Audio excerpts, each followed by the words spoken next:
Hey, neighbor. Hey, neighbor. We have to tell people about our podcast. Well, it's called Los Feliz, the podcast. It's about Los Feliz. Yep. It's where we live. It's what we call home here. Yeah. We just want to be your source for all things Los Feliz. Tell you what's going on, where to buy your new top, who's moving in, who's moving out. You never know what's going to be happening on Los Feliz, the podcast. Find us on Apple Podcasts, on Feral Audio. Can you say Feral? Nope. Oh, Robin can't say Feral. I'm Morgan Murphy. And I am Robin Shore. So tune in. May 24th, which seems like a real strong date to me. Strong date. Oh. We can't wait. We can't wait to welcome you to our neighborhood. Welcome, neighbor. Welcome, neighbor. Hey, it's the Sklar Brothers from Dumb People Town, and we're here to tell you about a live Dumb People Town show that we're doing here in L.A. at the Starburns Castle, where Harmon does Harmontown. Yep, and we're going to do it on the Thursday night, June 8th, 8 p.m. at the Starburns Castle. Please come out. We've got a special guest that's going to be there. What we want you to do is bring your own Dumb People Town story, and we may ask you for that story, and we will break that thing down. So come prepared. Get your tickets at Eventbrite. Just search Dumb People Town in Los Angeles, June 8th. Get your tickets now because they will sell out, and we hope to see you there in Dumb People Town live. Feral Audio.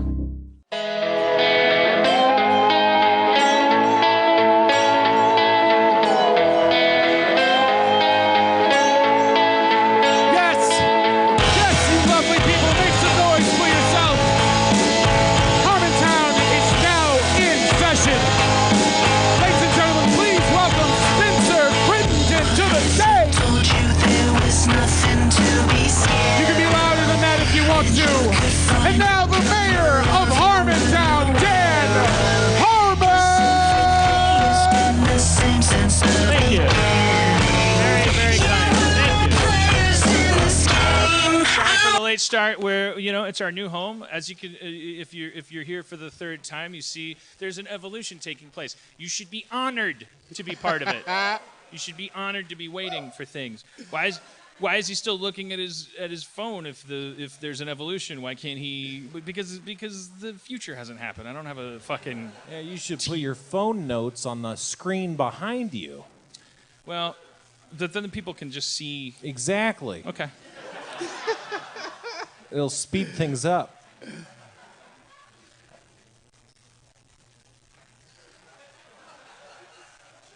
What have I done? Yeah, I mean, this isn't really what I. Okay. it's a bit of a nature video right now. I mean, I don't even know. You don't even know. Okay. No, this is stupid. Let me just. It doesn't matter because I'm not going to talk that much, and then I'm going to bring up because we have a show chock full of entertainment, and you guys are so lucky to be here, and you're applauding your own good fortune. That's a That great makes thing sense. to applaud. No, that's what people should applaud. I mean, gone are the days when you would applaud the entertainment itself. Now you just applaud your own privilege. You just go like, we are lucky to be here. I was told that by the fake news. All right, yeah. So here's the thing. All right, well, let me just try to blow through some stuff that deserves more than being blown through. I'm drunk. I came up drunk. I usually get drunk during the show. Because I was with my friend Joel Hodgson, who was celebrating with his Kickstarter supporters the Mystery Science Theater accomplishment that happened on Kickstarter. So many funny people attached. And I was dragged out and whored off to. No offense to whores. But I had a great time because you're just surrounded with people. I was like, what? I got to hold court. That's what they call it. I held court. Right. Talking to people that have no choice but to stop talking when I interrupt them. Oh, I'm interested in this video game. Yeah, here's the thing about video games. And then, oh, okay, Dan's talking. I thought this game's better than this one. Well, you're a fat, rich windbag, so I guess that's true. But we talked about so much stuff that I feel like I don't really have much show in me. So I think we'll try to get it. But okay, here's the thing. Yeah, here we go. Here we go. God damn So it. we weren't here last week because I went on vacation. It was my girlfriend's birthday. I went to Tulum, Mexico, the most amazing place in the world. It doesn't need my help. It's already beautiful. It's monetized. It's fine, but it's gorgeous there. And I got high on the beach, and I was like, and Cody went to get a drink, and here's what happened to me. Here's why I'm now going to be a perfect person. First of all, it all starts with Trump, because we're all feeling the same thing, which is that we're all now living in a new space where we're like, no wrong answers, like we're which is not just a glib thing to say. It's like, it's true that like we're living in a world where we were wondering if we were drinking too much coffee, or if we were saving enough for our retirement, or if our mortgage payments meant this, or should I have kids or should I not have kids? What's my favorite color? And then a rapist Nazi became president, and he did it by tweeting horrible things. He didn't do it by tricking anyone. He just went like, I'm a rapist Nazi, and everyone went, well, sometimes that's better than a woman. Yay! And our nightmare just marched from it. And all of the walls came down.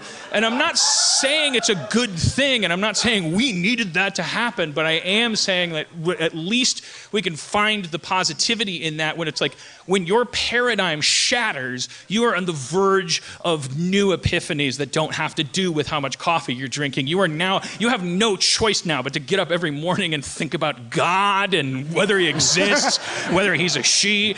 You're out of shit. You're an idiot if you're thinking about coffee. There's a fucking Nazi in the White House. So now you have to. Anyways,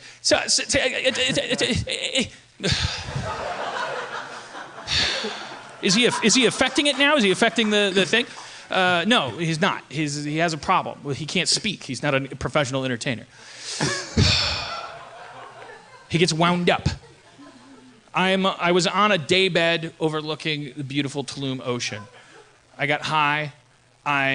Cody went to go get drinks. And I started doing this thing that I do when I'm happy, which is I go back over my life and I torture myself. Like I don't think this is just a Midwest thing, but it's like there's such a fine line between gratitude and I'm about to get cancer. Because gratitude means I have it so good. Oh, I should really appreciate how good I have it. That's, to me, being from Wisconsin, that is identical to saying I'm about to get cancer. So and it's also identical to saying like, oh, I don't deserve this because I've been such a piece of shit. And so I'm just sitting there looking over the ocean, and I'm going back over my life because my girlfriend's gone and I can't hold her hand anymore, and I can't be distracted by these things that like slow me down. As my therapist says, run on your engine, not on the pistons. So I start running on the pistons, and I'm going back over my life, and I'm going, well, why did Sarah Silverman fire you? Well, because you're a fucking idiot. Because you did this. Why did you do that with Chevy Chase? We're like, why did you get fired from Community? Why couldn't you just toe the line at Kung Fu Panda? Like what? How many times have we all said that? For most people, it's code for. And so like, normally that's an exercise in just like you're out of the moment, you're fucked up, you were happy, so you went back through your life and now you're torturing yourself. But I followed through on it, and I was like, okay, so there's a version of me that didn't get fired. Season 4, Community. There's a version of me that didn't fuck up, that knew better. Now the Sarah Silverman show. There's a version of me that was like, knew while working on Kung Fu Panda that no one cares about story structure. They don't know that if a panda is born entitled to win, that makes him a villain. It doesn't matter. I made different choices. I swiped a laminate at DreamWorks Animation and went to work every day and went, your movie's shitty, right? And they kept going like, well, it's probably gonna be pretty good. And I kept going, these guys don't know what they're talking about. So anyways, suffice to say, I have regrets. Like I could have serviced the fans better. Like season 4 of Community, if I hadn't had a fucking meltdown, if I hadn't taken myself so seriously. So I'm going over all of these decisions every fucking moment. But here's what happens. I go, okay, so there's that version of me, there's that version of me, there's that version of me. So that guy's got more money. That guy's working on a better show. That guy transitioned. He's a woman now. You're welcome. Like whatever. Like all of the choices I could have made. And I'm like, okay, so all of you guys, what do you want? What are you going for? One of you has a Tesla. One of you has Spielberg on your Rolodex. There was these things called Rolodexes. No. What do all of you want? And then I was like, I think all of them want to be on a beach in Tulum. Boom. And then my girlfriend came in and I was like, holy shit, that's my girlfriend.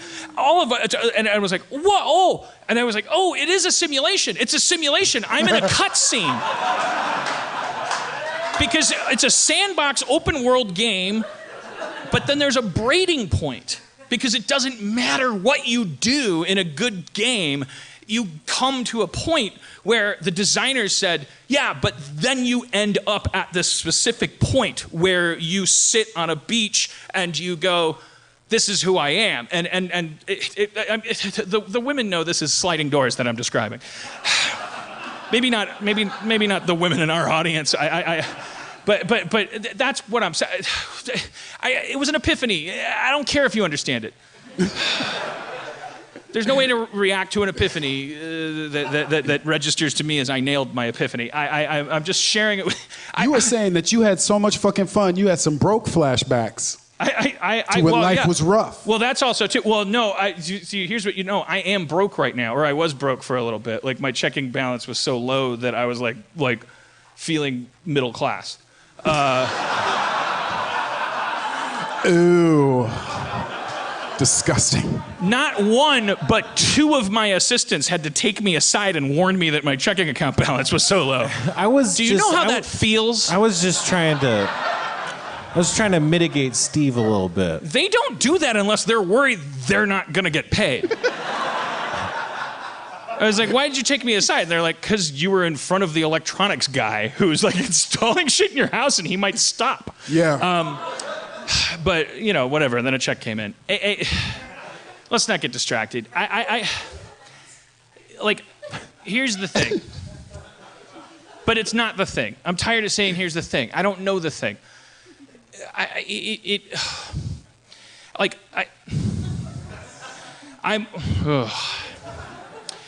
Okay, so, if you, here's what I realized. I started going, okay, so let's say Elon Musk is right, and I know it's not his idea, but that we're a simulation. So we're playing a game. Okay, so all games are based on deprivation of something. Like you spin a kid around, oh, they don't know how to stand. Wouldn't it be funny if they pinned a tail on something? There's no party game where you give the kid a tail and a donkey with a tail slot, and you go like, well, good, so you're not an idiot. We purposely deprive people of things. We put boxes on our heads, and we watch each other in turn like flounder around. So if life is a simulation, like, what if it's a party game? What if we're each taking turns? And what if knock it off, you piece of shit. You fucking impoverished piece of garbage. What did I do wrong to let you in here? See, I lost it. In those moments when you... Video game. Yes, thank you. When you're sad, when you're in love, when you've been dumped, when you're angry, when you're feeling racist, when you're feeling angry, when you're too tall, when you're too short, when you're having these heightened experiences, if you imagine that it's a bit, how can I imagine that my crippling pain is a bit, Dan? My healthcare just got gutted. Well, okay, I'll get to you in a second. There are people, if you imagine philosophically, and this is something that even an atheist can imagine without violating your atheism, because it's not an actual religion, it's just a philosophy. Just imagine a party full of people watching you with a box on your head going, look at him! Look at him go! Oh shit, he's on to us! He's on to it! Like when you look into the eyes of your lover and you go like, this is it. This is where I'm meant to be. And then they go like, oh no. But they're also not mad at you for blowing it. Like if you're just jerking off and playing Minecraft for 3 days, they're not like, he's losing. Like there's no wrong way to do it. It's like one of those, like, it's a party game. I just wanted to get that out. I don't care. You're too dumb to get it. That's not true. It's like Roy and Rick and Morty. Yeah. Well, I know. It's exactly like that. No, I know it's not a new concept or it's not something we haven't explored already. I'm just saying, the emotional epiphany is just the imagination that, like, instead of Rick watching you play Roy, what if it was like people you loved? What if every time I look at Spencer, like either Spencer's an AI that's like designed to pull certain behaviors out of me, or Spencer is like represents an octopus Spencer that's like part of my species. But in either case, like I can look at Spencer and go like, I get it. Like it's just we're just fucking around. And then you can hear like a choir of octopus angels going, yay! I don't know. I give up. We have a lot of show. I'm sorry. You'll figure it out. No. No, yeah. This No. Yes. Oh yeah. You deserve it because you literally went away, came back so happy you didn't even know what the fuck to talk about. That's awesome. I had a good vacation. Yeah. Don't patronize me. And that is all right. You ain't got to feel bad about that. I saw Get Out. Awesome!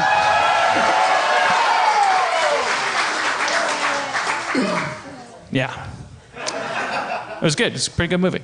All right, we got a lot of shows, so let's just... No, it was a really good movie. We were just talking about it over there while we were waiting to come on, so I'm all talked out about Get Out. But you've already seen it, so... our next guest... created Mystery Science Theater 3000. Joel Hodgson is here.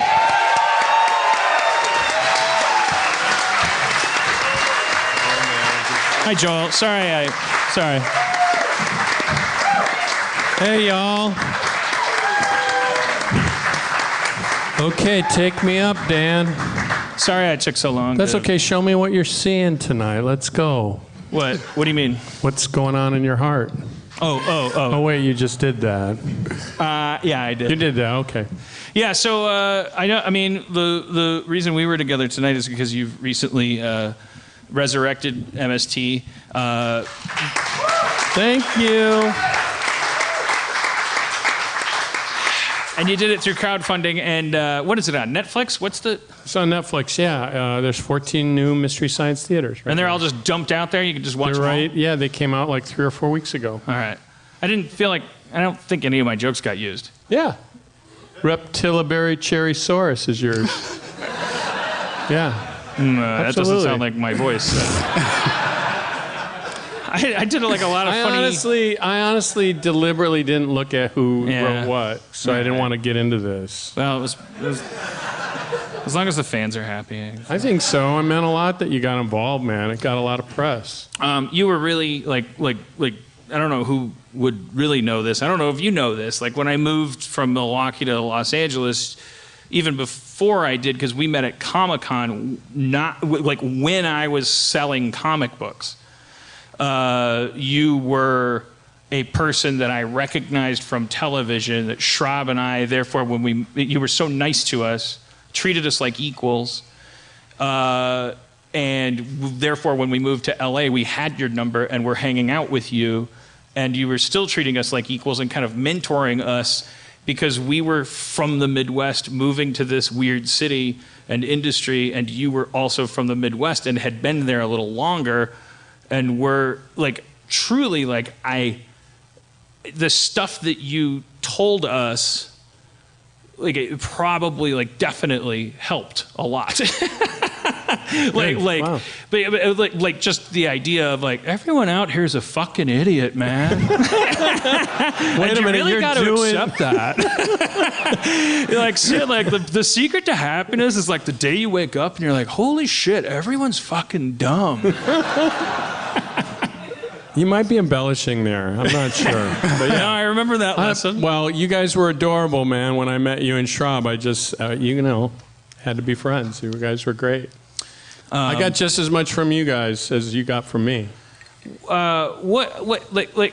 I want to talk about crowdfunding because you just did this thing, and we did crowdfunding with Anomalisa. We worked with Kickstarter. There's actually you have a friend here who he's more qualified to talk about it. And could we do a Kickstarter for me to remember his name? His name is Ivan Asquith, and let's bring him up. Before we do, I want to just kind of prep the audience for him. He has a mole on his forehead that's like the size of a basketball. Don't look at it. If you look at it, he flips out. It's not fun. That's why he got into Kickstarter. But Ivan has so much to do with the success of our Kickstarter. I worked with him every day on it, and he really helped me so much in understanding how to work with we had 50,000 backers, and we gave them updates almost on a weekly level, and we collaborated together in how to talk to them and how to keep them abreast of what we were working on with MST, and he's just he's writing the book on how to do this. He's an expert on it, and aside from doing our Kickstarter campaign, he's responsible for all the other top Kickstarter campaigns like Veronica Mars and Rating Rainbow and Super Troopers too. So he's really an expert at it. So it's Ivan Asquith. You want to come on up, Ivan? Now.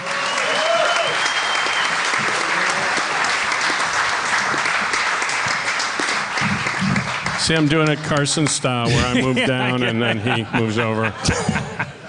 You told them about the mole on my forehead. Sorry. It's weird. Go ahead, just flash it. Yeah. I just think there's no mole, you idiots. I mean, it unavoidably sounds like a weird keynote, like we're at some Silicon Valley company now, like introducing you because you didn't create Batman or like design the rainbow and Reading Rainbow, but you figured out in an emerging age you're a piece of shit. You're a spontaneously evolved person in a new food chain that hasn't had time to become old, which is like crowdfunding. There's a tightrope here. We did a Kickstarter with Anomalisa, and I'll be the first to admit we didn't know what we were doing. We fucked up in a lot of ways. Like, you need to update and all this stuff, but like, how much are you allowed to talk about the Zach Braff thing? Not to throw him under the bus and shit on him, but to talk about him as like a milestone of like crowdfunding where the consciousness had to change. You know what? I think it's easier to just get him to talk about his worldview, like how he looks at it, rather than using Joel's going to take all my questions for me? Yeah, but I want you to do that, and then you can come back around to it if you want to. What can I come back around to? I think it's the Zach Braff Oh, thing. no. Okay, yeah. Look. Pretend I never said anything. Yeah. But if I didn't say anything, it's not like you just start talking. You have to be, something has to be said to you. He can start talking at the drop of a hat, believe me. What's that? He can talk at the drop of a hat. He's ready Let's go ahead and get that started. Is this weird for anybody else? Just me? I guess we'll start with Zach Braff, and then we'll work our way back around. Okay. No, don't. No. I'm kidding. We're going to come around to Zach Braff. So in like 1960, Zach Braff was born. Awesome. I think we've covered that. Now let's just see what you do. Joel's theory is that it's okay for you to just start talking about your worldview. And I'd like you to do that just to prove him wrong. You'd like me to do it to prove him wrong or right? Well, no, don't prove him right. Oh, right. Make that your goal. My speculation is you will prove him wrong. My worldview or my just start talking about your worldview. Yeah, explain your worldview. Explain your worldview. That's how all good interviews start. So in the beginning, there was Dan Harmon. Is that what I'm supposed to? That's your worldview? He told me at dinner that he's a How does monotheistic that relate God. to the Zach Braff thing? Yeah, get the Zach now Braff you want me to thing talk out about of the way, because it's really fucking up Dan. So what was the question? Worldview. Worldview. What's Zach Braff's worldview? What's your worldview?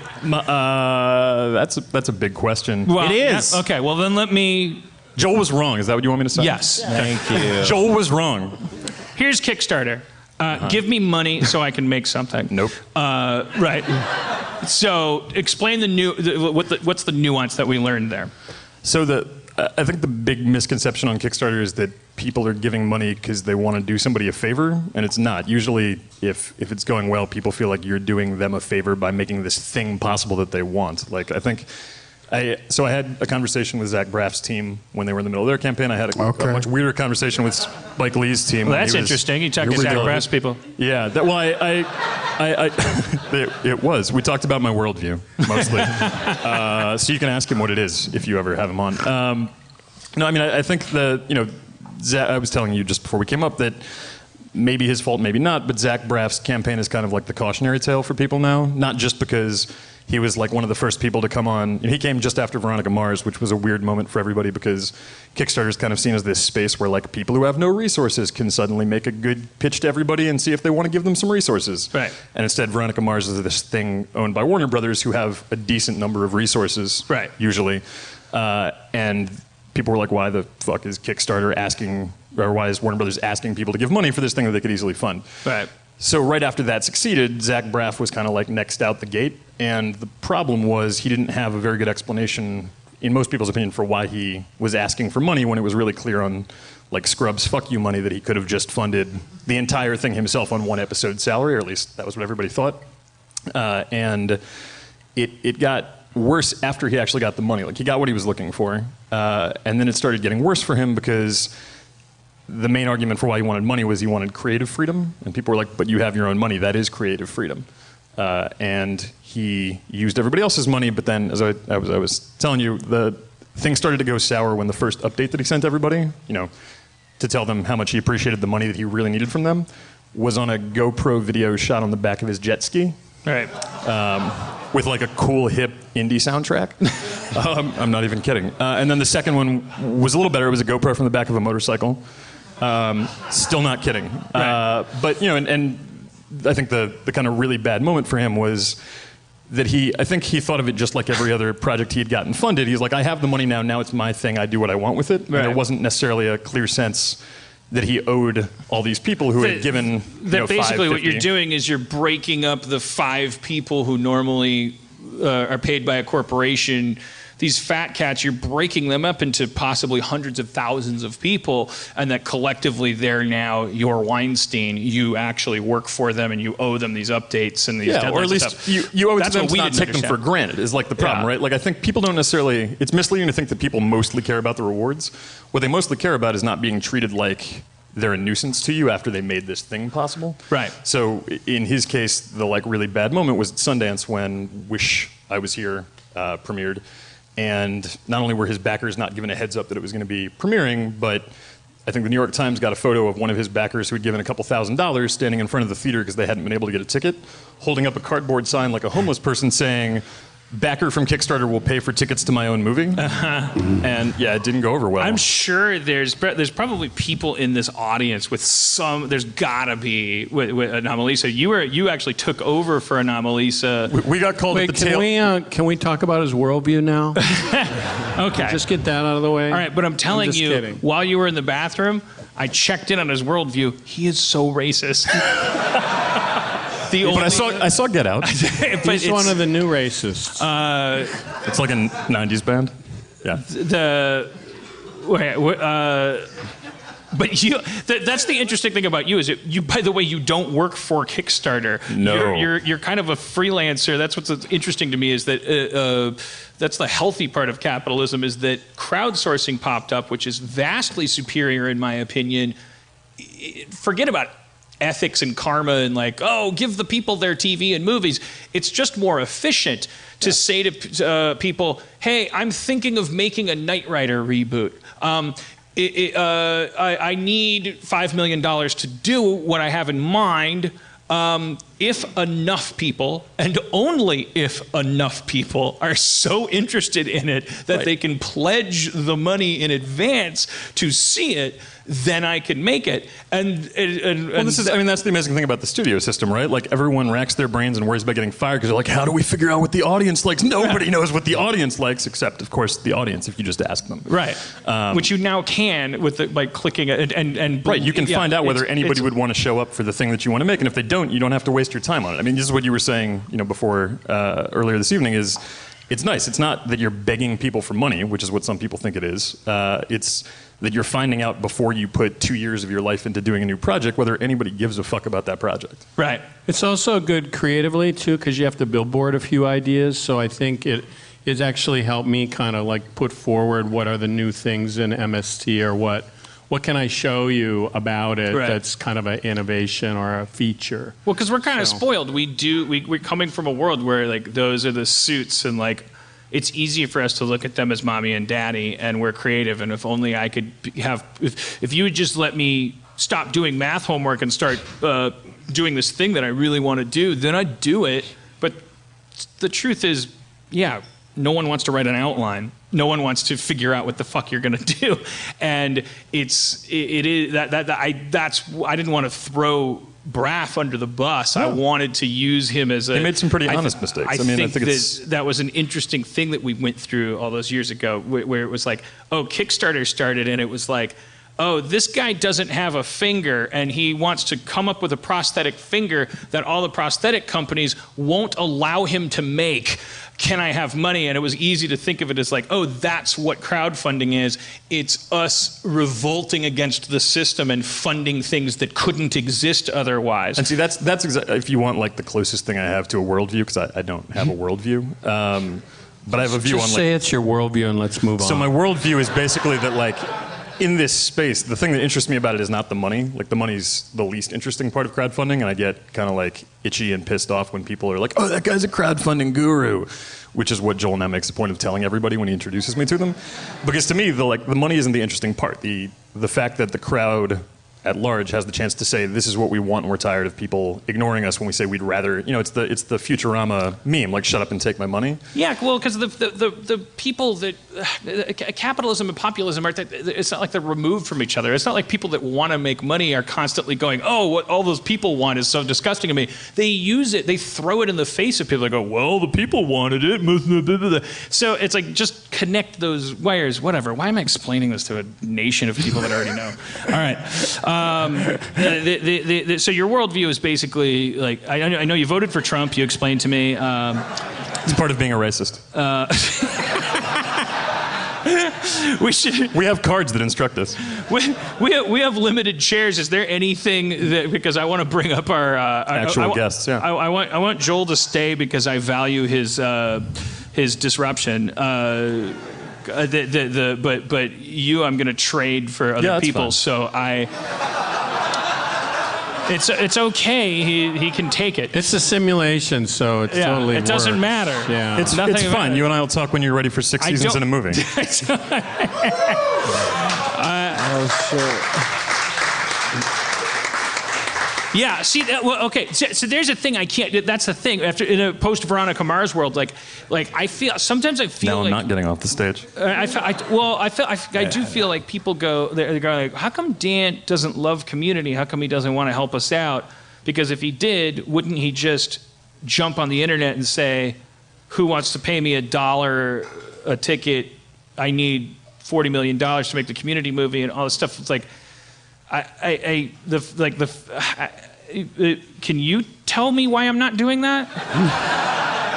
In a way that will make some people like feel less like it's like a symptom of me not liking. I could guess a bunch of different reasons, and I can tell you like why Joss Whedon doesn't do it with Firefly, which is the other one besides you that people keep asking for. And that's that just because the possibility is there doesn't mean that it's necessarily what you want to do with the next chunk of your life, or it doesn't mean that there's a story you want to tell just because people want a story told. Like if you had an idea and you had no other way to do it and you were itching to tell that story, then maybe you'd be looking at it. But to do it just because it's what people are clamoring for doesn't mean that you're going to get excited enough. So you're saying the reason there's not a Community movie is because Dan doesn't like Community. That's my worldview. I heard it's because I'm like Joss Whedon. That's what I heard. I feel like your simulation is glitching. Oh no. I didn't raise any money to remember your name, so that's okay. Ivan Asquith. It's still Ivan. What is it? Ivan. Ivan. Okay. Russiagate. But is there anything I want to honor you because you came up, stuck your neck out, and like put up with this? So is there anything from your worldview that like you want to plug anything? Tip anybody off to any like fucking projects you're cooking up? Is there a Knight Rider series that needs people to click on, or any projects? That I'm allowed, I mean, I'm supposed to talk to Justin about something. Really? Oh, shit. Maybe. About the fact that I'm always out of the loop on Justin projects? I'm no comment. What are you supposed to talk about Justin about? What is he up to now? First you hold back on the Zach Braff, now you holding back on Justin? We want to know. Wait, what is Rick and Morty being deprived of that it needs to be crowdfunded? It's a fucking virtual reality project, isn't it? He's obsessed. I genuinely don't know what he wants to talk about. Oh, he might just want to introduce you to like a porn star or something. If there's money in it, yeah. Yeah. You gotta come over to my house. It's gonna be great.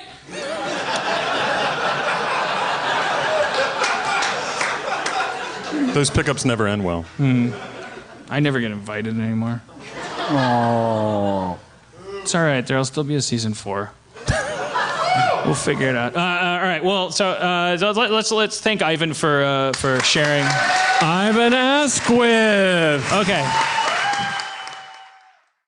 Dan, you smell like shit, right? Yeah. Why?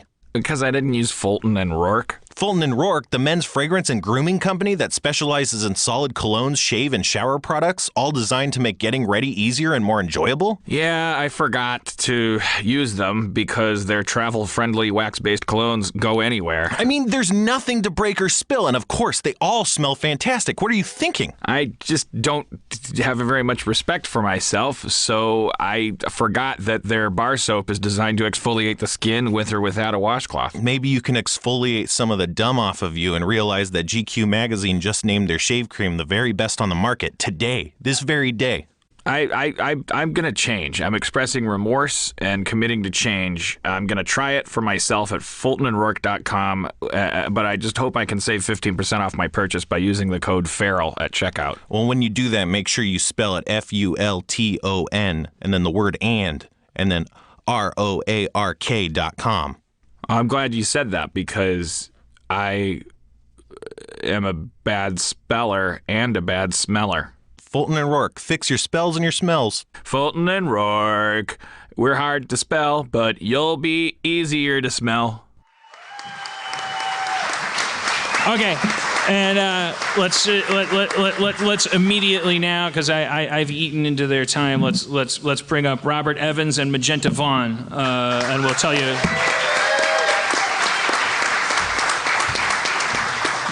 All right.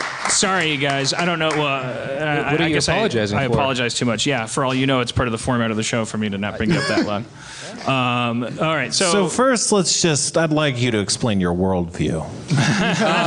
It's shit except for the stuff that's not, and that stuff's all right. That's what I think sometimes. We were talking about upstairs just to skip around because I'm a bad interviewer. You just came back from the Middle East. You were in Iraq specifically? Iraq and Turkey, yeah, but mostly Iraq. So really right in the Middle East. Yeah, right in the middle. We had to cross the Tigris to get where we were going. The part when the Middle East isn't prepared properly, that's the first place that's like cold. Okay. Nailed it. But you were talking about like Rick and Morty fans in Iraq. Was it Iraq? Yeah, it was Iraq. And we were talking about the fact that somebody quoted. Well, you take it so that someone's talking other than me. Yeah, so we've got a couple of friends out there, and one of them is this guy IR who's like 27 years old, and his day job is taking journalists from Erbil, which is a safe city in northern Iraq, to Mosul, which is the city where all the ISIS guys are. So like one day he'll be in college studying for his business degree, and the next day he'll be like taking sniper fire with the guys from Vice or the guys from the New Yorker or the guys from the New York Times or the Guardian. Like he's worked with everybody that's done anything out there. You mean fake news? What's that? Fake news? Definitely. Sounds like fake news. Yeah. Okay. He's where the fake news comes from. All right, gotcha. So this guy, like, he's a perfectly normal dude. We'll talk about The Simpsons or whatever, just like Facebook. Like he loves, like he shot a mannequin challenge video with members of the Iraqi army. Like, while they were under sniper fire. Like, he went up to these guys and he was like, there's this thing called the Mannequin Challenge, and I want to do it with you. And they were like, no, that's the dumbest idea in the world. But then he described it, and they're like, oh, well, that's what we're supposed to do under sniper fire. It's decidedly not. Oh, okay. Because they're like this. Yeah, they're standing. It was dangerous. Oh God, that's awful. Can you imagine anything more horrible than a mannequin challenge video where midway through it? I mean, we've got it. We can show it later if you want. Okay, but it doesn't end horribly. No, that one doesn't end horribly. No. Please, God, I want to see this. We're gonna delineate a visual chapter of the show for our audio only participants so that we can either edit it out or they can plug their eyes. Sure. But yeah, I don't want to pepper the show with a ton of visuals. So all right. Well, so anyways, but just to finish that random thought. So when we leave, I give this guy like my copies of Rick and Morty seasons 1 and 2, and he sends me like a Facebook message the day he gets back, and he's like, "This is the show I've been waiting for all my life. This is the best thing I've ever watched." And he posts like a Rick meme to his Facebook, like Rick looking sad because he had like a tough day at school, like the next day. And one of his friends who we'd met on the trip, who also leads journalists up to the front line, immediately posted, "Nobody belongs anywhere." That whole quote, like, everyone's going to die, let's go watch TV. Right. Because if you've grown up as a kid in Iraq your entire life, like, you're tuned into the same global media culture as everybody in this room. Like, we've all watched Time Cop and Commando and whatever and Community. But, like, also sometimes your friends explode. Because that's just, like, the nature of the world you live in. Like, IR, we'd be talking with him about, like, bullshit, and then randomly he'd mention, "Oh, sorry, my suspension's messed up. There was a car bomb, and I got stuck in traffic, and it blew up next to my car, so the suspension's all fucked." Like, so they're perfectly set up for that kind of humor where it's like the darkness makes it feel right to them. Like, they don't. Yeah, and when away. I heard that, I thought that was because that reminded me of a thing my therapist was talking about, which was she watched something. I think it was a documentary about women in war. And not meaning women that put on a Kevlar vest and go out there like Vasquez and Aliens, but in traditional cultures where the men go away and then the boys go away, and meanwhile there's just rubble and a need to continue as if life will continue after whatever's going on. And the psychological capacity of nurturers to be like, I don't fucking care about this war. This kid needs to learn the alphabet, and he's not going to learn it, or she, if this is the wrong place to be inclusive. They're not going to learn it if I'm so passionate about the goddamn struggle that's going on. It's like, there's something about that. I guess I related that to the idea that when you said that, you said if there's a kid somewhere where everything's blowing up, and they're quoting that line from Rick and Morty, which, believe me, when I write Rick and Morty and I go to that nihilistic place, I do it with difficulty because I feel like first world. I feel like I'm part of the problem and not the solution sometimes. But it's like, because it's like kids already feel like life means nothing. Like, that's called being a kid. And so if your favorite cartoon is also saying life means nothing, I mean, but the alternative is to say life means something, and then I'd be lying. I can't. But it's just like so that line where Morty says that, I remember typing that and going like, this is like the idea that you're selling consumerism. Basically, you're saying like life means nothing. Come sit down and watch TV. I was like, this feels a little shitty, but at the same time, it just feels it's like he's being a good little brother. This is what she needs to hear. Otherwise, she's going to leave home. But hearing that somebody whose life is being torn apart would latch onto that line, then I go, oh, nihilism is like the baseline. Well, the truth is life means nothing. If you're wiping your ass with dollar bills and you say life means nothing, you're being a piece of shit. Yeah. And if you're born in a bomb crater and you say life means nothing, you're actually like centering yourself and getting through shit. Like, it's not nihilism if you live with that. Like, if it's a real possibility that like someone you know could die any day just because like things explode where you live and that's a normal part of life, or if you know you're gonna get shot at when you get up in the morning, like, it's not nihilism to say, anyone can die at any point in time. Let's enjoy ourselves for this 22 minutes that we have that we know we're not getting shot at probably right now. Like, that's not nihilistic. That's like one of the most liberating things in the world, is to be like, well, I know that right now while I'm watching TV, I'm probably pretty safe. I'm going to go out tomorrow and maybe die, but that's fucking in the morning. Yeah, I mean, I'm drunk and the thing is, what's that? Oh, you're what does she have to say? What does she have to say? We'll be right with you, sir. In the meantime, enjoy your poppers. Wait, there's poppers? There's poppers tonight. Son of a bitch. There's a lot of things I do wrong. Among them is also I don't introduce people. I don't tell them what's going on. It's like no, it's okay. Your cookie's in the mail for caring about her. Magenta, what's your? You got it right. So you guys, like, let's get back to the top of the interview and what I should say. Bypassing your worldview, you guys just came back from the Middle East. Where are you? The tippy-typey, you tap the things, and are you photographing things? And so, how are you guys young enough for me to ask how old you are? 29. I'm a millennial. Well, everybody under 40 is now. No, because you hear me shitting on millennials all the time. But I just found out I'm one. Can I ask how old you are? 27. 27 and 29. Yeah. I'm 44. I like. So you guys, in the interest of journalism, you go to this place that, like, if you guys were, knock on wood, to have something horrible happen to you, like, the worst people in the world would be the ones to say, well, why'd they go over there? And the best people in the world would only say, oh, they went over there because they love their job. Like nobody would say, well, good thing they went over there. So I want to know from you guys, like, because you're the verbal one. You're the, not to pigeonhole you guys, but you're taking pictures, you're writing stuff. We switch now. You're both journalists. You're providing an otherwise ignorant world with an eye into a part that they otherwise wouldn't see. So why are you doing that? I mean, we went over there for the first time because I'd read about this place called Kurdistan, which is a region in northern Iraq that, if you read the news stories about it, it's supposed to be really nice, really stable, really safe, really advanced attitudes for the region towards women. Like, one of the rules is in their parliament, 30% of the seats have to be held by women, which is twice the representation of women in Congress in the United States, just as a heads up. It sounds like they're the Dan Harmon of Middle Eastern countries. That's literally on their flag. It's a confusing flag. I also force myself to include a certain amount of women in everything I do. What percent? You're welcome.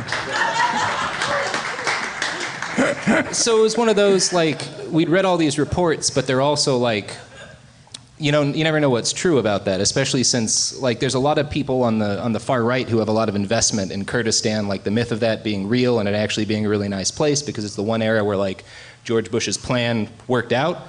So I didn't know if what that exactly was real. is that, real quick? Democracy in Iraq, a safe, nice place where people get to vote and things don't explode as much. And what are the industries that people are in? Oil. Okay. Almost entirely oil. It's super corrupt up there, the government, which might not be a great thing for when I go back to say, but, like, it's. Oh, they listen. They listen to this show. Yeah. Kurdistan. Surprising number. All right, so I want to make sure I don't lose something, though, because there's a point.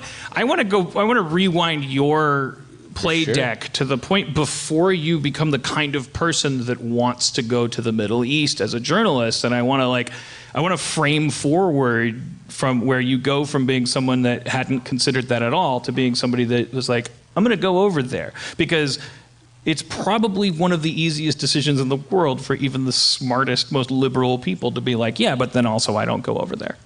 Can I butt in? Mm-hmm. It's kind of like, why would you eat meat? Like, you should probably kill an animal and, like, know about what's going on inside your body. So, like, if millions of other people are living over there, why wouldn't you go there? Wait, I want to make sure I know the parallel you're drawing, because it's like why I would eat meat because it's the easiest thing to do. No, it's not. Also, can you eat the mic just a bit? Oh, yeah, Sorry. eat the mic. No But offense, it guys. won't. Definitely eat the mic. You should just. It's I think not you should meat. be willing to do whatever you're partaking in, and if you're in the society, buying things as you are, living as you are, contributing to the whole world being the way it is, and you're fine with millions of other people dying and living through that, like, why don't you go check it out? Because they're doing it. So Right. I know. Yeah. I know why it's a good thing to do. I don't. So it's not a choice too, so though. talking to the human beings, though, like where do you get to the point where you find the ability to do it? You just Because go on I know kayak I and shouldn't buy a be eating ticket. meat. I think I'd be happier if I didn't eat meat. But then then Tuesday turns into Wednesday and Thursday. But you should kill an animal and try it and just like see how that makes you feel about meat. right. I should. The question also is, what makes you brave? Like, Right, exactly. That's what I'm trying to get at. We all Like- feel like we have a responsibility, but your responsibility is great in that you put yourself in danger and come back and tell stories. What exactly made you do that? What makes you do that? Bravery. Yeah, it's pretty fucking definitely brave not to go bravery. someplace where people are doing bombs That's and the shit. thing, is you're just like in an airport and you're like buying your pretzel and drinking beer and you like walk onto the runway and you're like getting drunk in the airplane and then you're with other humans and there's dangerous things going around, but like it's just you moving physically to a different part of the world. Wait, Magenta, eat the. Sorry, just put the, always. I want to make sure people hear you because Okay, sorry. but this is the thing. It's like, can you remember a version of you that didn't have that altruism, that wasn't functioning on that level? Can you remember a version of you that was selfish and lazy and did what was easy? That's the only version of me. What changed? Did you see something? Did you feel something? Did you have a dialogue with yourself? No pressure. But I think the reason is because, like, if I could I'll just babble and derail. This is the thing. Like, it is like, there's all these people in the world, and then you go like, oh, there's one of those war journalists. Ah, they got the vest. They got the camera. I just came back from Kublaka. Oh, what happened there? Oh, well, there was this guy, and then the wheel came off, and then but then we didn't know. We had to get blindfolded. All this stuff. And the rest of us are thinking deep down inside, we're going like, well, I'll take that information and I'll put it on my coffee mug and I'll use it to bully someone at work tomorrow because I want them to vote for someone instead of someone. But deep down, although none of us are soldiers, you guys go there figuratively and literally. It's truly a risk, and it's truly, more importantly, a risk that no one would even. That's what I was saying before. And so I'm just here. Okay, one more. Let me just. The valuable thing about me nitpicking this is precisely because if you guys aren't that different from us, if you weren't born special and brave, there might be something. There might be something we could think. There might be some path we could walk down where we end up like acting instead of thinking. So that's why I'm asking. I mean, I can say the first war zone we ever reported from was in eastern Ukraine. It was this town called Avdiivka. Okay, but before that, no, I'm kidding. Well, yeah, that's what I'm getting to, Dan. We want to know, did you get into a fight and what made you what made you suddenly say, I'm going to do a little bit more than the average person when it comes to getting facts? I didn't like cleaning up dead animals and cockroaches in mobile homes. There we go. God damn. There we go. When you did it, though, did you do it like as a journalist? Or you're like, I'm standing over 3 dead bodies. Roaches, the carnage here right now. Sorry, what were you gonna say, Robert? I didn't mean to. I mean, I get there's 2 parts to that question. One of them is that like it's fun. Like up until someone gets horrifically injured, it's a lot of fun out there. Like you're moving around, everything's going fast. You're riding around in cool vehicles. Everyone's really friendly. Everything's super funny. Like anything that happens in a war zone, like is hilarious to everybody who's there. Like it's just like at one point we're at this area where like some ISIS snipers had just been shooting and they've been shooting rockets back at them, and this guy's like trying to load a big rocket and he leans over and all the grenades fall off of his vest and down the berm, and he's like, it's like it was like a fucking like slapstick comedy moment as he's like going for all these grenades and he sees we're filming him and he's like you could tell the guy felt so bad that we'd caught that moment where he looked like a badass and then he drops his grenades on camera. This brings up an interesting thing. My mind is scrambling because I have two big questions off of that to ask, which is, but I think the one I don't want to forget is so you're traveling with military people always. No. They're up at the front. You usually all of the war journalism, whether it's Vice or the New York Times or the New Yorker or the Guardian or the BBC, anytime you see this report from Iraq, this report from Syria, those guys got in a car with some local person whose primary qualification was speaks good English and knows someone involved in the military in some way there, and that person led them around. They're called fixers, and it's like a little cottage economy that pops up all around. I should probably plug, we're raising money for a documentary about some of these guys called The Fixers. It's on Indiegogo. Sorry about that. But they, these guys, they range from like literal war profiteers to where they're just like, you're just paying them $600 to drive you to a dangerous place, to like actual good journalists. Like there's this great New Yorker article that the two people we worked with for this documentary helped put together, where like this guy from the New Yorker was like, I want to talk to I know this battle's going to start for Mosul, I want to talk to these Iraqi special forces. And they were like, well, actually, there's the SWAT team of guys that were put together because they all had someone they know killed by ISIS. And so it's like this huge vengeance quest for all of these guys. These are the dudes you should get embedded with. And he did, and it's a great article on the New Yorker by Luke Mogelson. Is there, and it's not political, the reason I'm asking the question, it's because you guys are, if I had a fire person up here, is that a firer, a fire lady? If I had a firefighter up here, which I never have, I'd be like, okay, why would you ever run into a fire? And I know I'd get some answer, like I'd feel comfortable because I've watched enough Scorsese movies and stuff that if they were like, well, my dad was a Southie, and I said, you got to fight fire, and I'm like, and I'm not trivializing it or undercutting it. I'm saying like I can map that in my universe the same way that in pre-Columbian Earth we could go here. There's dragons. I've always been fascinated with this archetype where you guys like you're going and pointing and clicking and you're writing about and you're interviewing in these places that all we know about them and all we seem to continue to know about them is that they're a mess and that there be dragons. And so I kind of like, I don't want you to compromise your integrity if you feel like it makes you sound like a douchebag. But if you were to say to me, you know what, at the end of the day, it's just the perfect slot. Like, I feel like it's just enough trouble and just low enough risk. Or if you put it on, I'd be like, okay, I got it. It's not that. I think, okay, so this is where I think and I think we're like 99% of people who haven't been to a place like that. I think probably most people who go there as part of the military, because you only see a very limited chunk of these countries when you're doing. You see like it through the eyes of someone geopolitical exactly, strife. And you're in armored.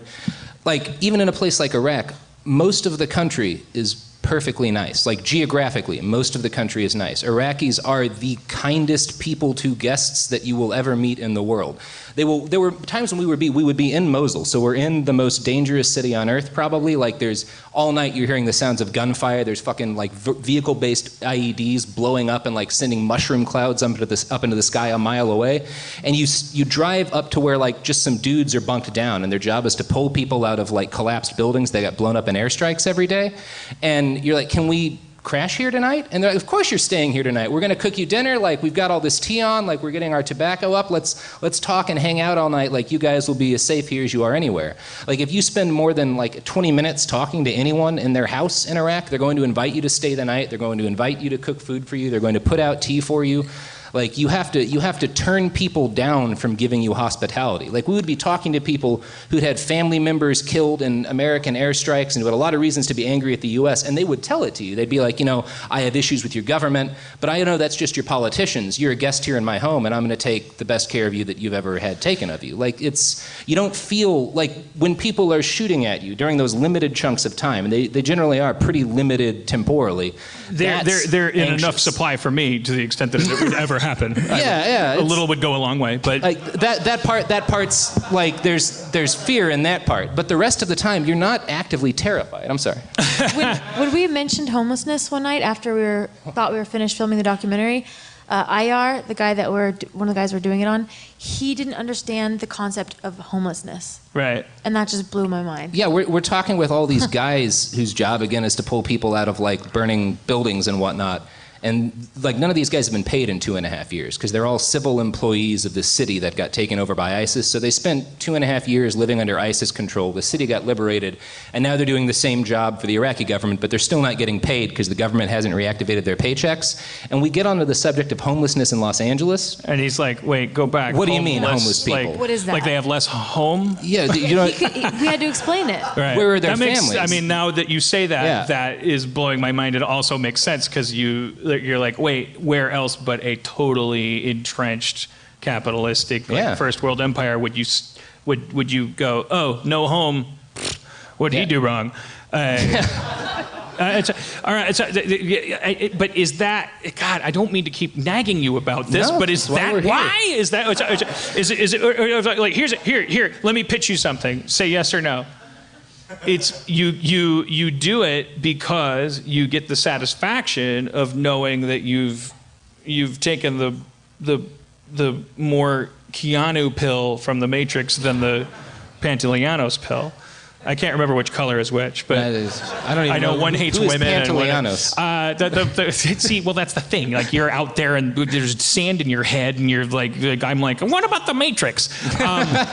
Is that part of it? Is it like God kind of has like, to man, know I we live in tried. fucking reality, man. Like you're like a weird drone, normal person, and like. Aren't you like a weird drone? Yes. No, me. I'm saying is that part of the satisfaction of being like, yeah, I want to breathe free air, i.e., real air. I don't want to be like the actor Joe Pantoliano, who you should really Google and appreciate. In the Matrix, He's the guy who he's the wanted a Judas steak. character who is like, give me the steak. Yeah. Give me the, not a new myth, but it was modernized, so I use that to connect with the kids. Also, we kind of think that we're good at adventure, and so maybe we have a little bit of ego there. Like we think that we can get a little bit deeper than the journalist next to us, and so that's kind of a fun There's challenge. a competitive aspect to it. I want to ask that really difficult question. No, that I don't think I would ever. I have the balls to ask a soldier because I feel like I would actually almost be somehow spiritually offensive. Well, What was that question? But do you guys feel like you're like karmically like? No, not at all. Man. Like you get like you got a little bubble around you, like you're a hobbit and not an elf, like. No, we bought medical kits. Like well, I'll just kind of I'm more important and like not more important but more like detached, like when R2 and C-3PO are walking through the spaceship in the beginning of the original Star Wars. You should look at that up too. I've seen the original Star okay, Wars. well, I'm I don't not know what to 19. believe anymore. But it's like no one shoots a droid. Why would you? Yeah. The answer is because one of them holds the fucking hope. Is that like part of the journalist like fetish? Maybe no. I don't like. For me, I've always liked to travel and stuff, and I like that feeling of like getting an idea of how like tiny you are.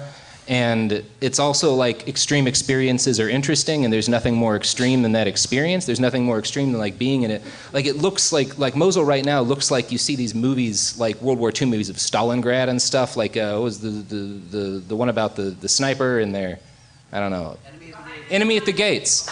Like it looks like that. So you're seeing all this stuff that like you never would have imagined seeing with your own eyes, and it's so shocking and weird and fascinating. And as like a journalist, like the whole thing that motivates me is talking to people with more interesting stories than me. And so that kind of place, like any single person you just walk up to and start talking to, they have experiences you can't imagine. They've seen things that I can't even comprehend. They have 1,000 experiences to tell me. So like normally working, like when I'm at the Republican National Convention or the Democratic Convention, like you walk up to people and most people don't have anything interesting to say, and the people that do have like 2 interesting sentences. Like you go to a place like that, everybody you talk to has 1,000 fascinating things to say. And I would imagine, I don't want to take but it's the same way with pictures there too. Like anywhere you turn. I was absolutely going to go there. Oh, here's a concrete example. You're holding up a can. You guys showed me these cans. This is just in the department of if you go far enough in the world, there's shit you won't believe, which is they sell cans of liquor. This is canned whiskey. It's not a mixed drink. Like it's not a whiskey soda. It's not like a little bit of whiskey poured into a. This is straight whiskey, and it's around for sips if people want sips. Right. It's not gonna push it. There is a can. There is a can back at the bar that should be open now if people want to take little bits of it, and we can pass this around. It's god awful. I'm not. There's no sugarcoating this. It's the worst thing to drink. We have a hand raised. I'll reward your politeness by giving you the floor. I'll fall on that grenade. You wait, canned what? whiskey? Oh, you just went liquor. Jesus. And you used the worst metaphor ever. And not that they're soldiers, but like, I mean, Willie Roberts, he found a grenade in Los Feliz. What? He just found a grenade somewhere. The police came and blew it up. Oh, nice. All right, next what a episode. Fun day. Yeah, you would have loved it. I wanted to, because Magenta, you look through a camera while you're there. I'm not pigeonholing you because you said backstage, like, well, you want to do the typing too, but just the talking. I don't type. You guys overlap. Yeah. Or the talking. Okay, but the eye when you're abroad and you're covering war. What I like you be the judge of whether or not it's like should we. Do you want to talk about it, or do you want to show some of the stuff that you guys brought while you talk about it? Is that like a better way to do it? You can do that at some point, any point you want. Because I think, it'd probably be an easy thing for the audio podcast listeners. Let's just look at some stuff, and let's just make an edit point here and say, hey, $5 a month. Oh, for the podcast, we should just put in like screaming, just like screeching and cats. Just a solid MeUndies ad. Yeah. Here's a free MeUndies ad I want to give. I shit my pants this morning. Where were you? Because of a weekend of drinking nothing but Soylent, because my girlfriend is writing, so she's not around to order pizza with. I was so unwilling to throw my MeUndies away. I washed them in the sink. MeUndies. My MeUndies. My me. Which sink? That was not an ad for Soylent. But they and MeUndies didn't pay for it. I just love MeUndies that much and don't want to throw them away. All right. Well, that's convinced me. How do I get these underpants? I'll get go to not those underpants. Right. I'm telling you, it's incredible. You can put them on Kickstarter. I mean, but that's why. And then I go like, well, silky. But then why would I go to Iraq? They don't have MeUndies. I mean, Probably do. They might have them there. Well, if we bring freedom to them, of course. What I did get over there was a great pair of Hugo Bass underwear. But did they have micromodal, a fabric that's 3 times softer than cotton? Nice. Spencer, I've got a little surprise for you. Oh, man, this isn't another Olive situation, is it? I got you a subscription to Gamefly.com. Oh, man. Gamefly.com? But they have over 8,000 new releases and classics available to rent for Xbox One, Xbox 360, PS4, PS3, PS Vita, Wii U, Wii, 3DS, as well as older systems. Spencer, as a Gamefly member, you're going to be able to rent as many console and handheld games as you want and get them delivered right to your mailbox for one low monthly fee. But you're forgetting the fact that if I like a game so much that I don't want to send it back, I can keep it for a low used price. That's true. Yeah, and how often have you played a video game and thought, I'd like to keep playing this? That happens a lot. Yeah, I almost don't rent video games because of that reason. Well, there's never any due dates or late fees, Spencer. That's the other reason I don't do that. Yeah, so you can just like get a video game and play it until you're done with it. Until you're done and bored. But what if I'm like getting sick of all these games and I just want to kick back and maybe watch some Blu-ray or DVD movies? Oh, Spencer, don't even get me started. GameFly also offers the ability to rent Blu-ray and DVD movies as part of their regular service at no extra charge. It's not like they upsell you on a Blu-ray package. That's just part of the thing. That's great. I'm going to sign up for a premium 30-day free trial with $15 on sign up specifically for my viewers at gameflyoffer.com/feral. Wait, no, you got it for me already. Yeah, I told you at the top I got it for you, but that's okay. I mean, it's free, so you can have two. Yeah, I guess I was just, obsessing over the fact that one of the popular games. I mean, what? I mean, you can have two of them because there's different plans. There's the one disc plan for $15.95, and there's the two disc plan for $22.95. Right. You got me one, and I could get the other one, and then I'll have the combined powers of both plans. Let me break this down for you. Here's why I signed you up for it and why you should also sign up for it. Let me guess. Convenience? Yes, convenience is one of the top reasons. Games are shipped directly to you, including a pre-addressed envelope for easy returns. Sound familiar?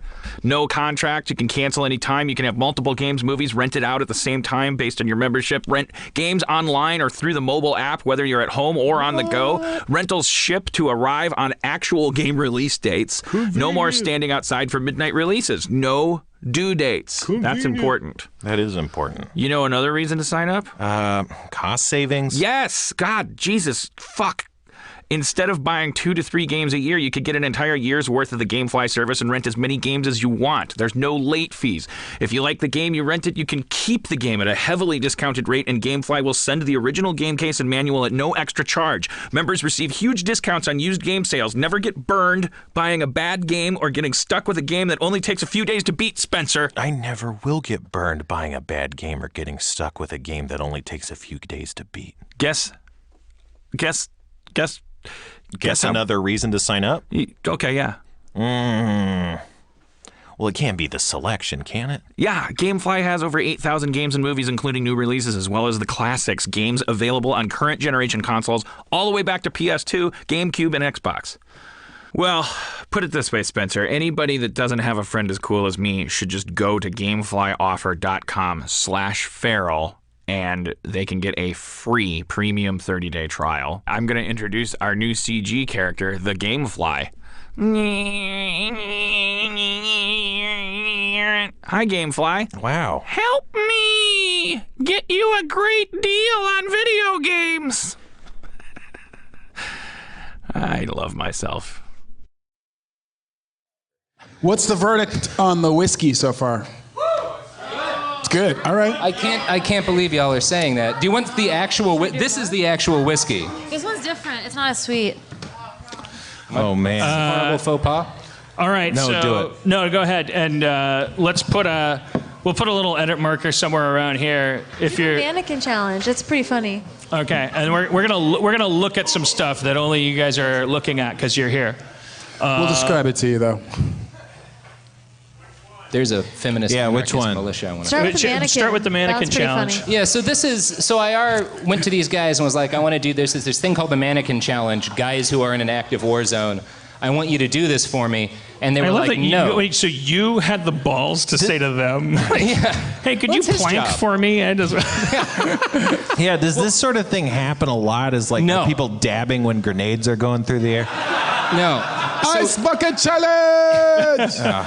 So he tells them to do this, and they say no. But part of his job, like the reason he's a good fixer, the reason he can get journalist places, is that he meets a lot of officers and like captains, colonels, generals, and you get their phone numbers. Like the Iraqi military is not like the U.S. military.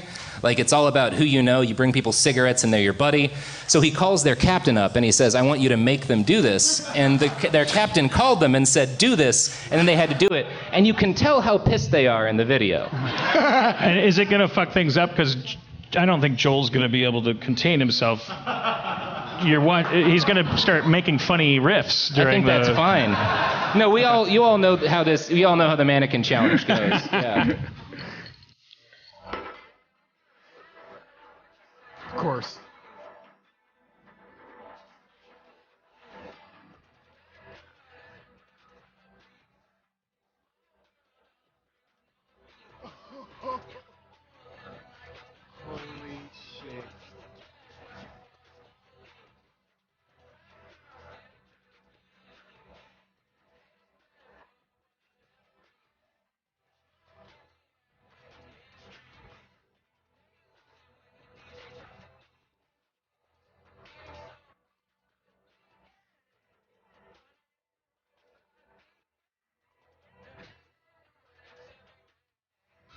Damn. Rappers ain't shit. Rappers are not shit. 'Cause if you have guns in your video and you trying to act hard and shit, you not this fucking hard. This is as hard as it fucking gets. I think he won the mannequin challenge. Yeah.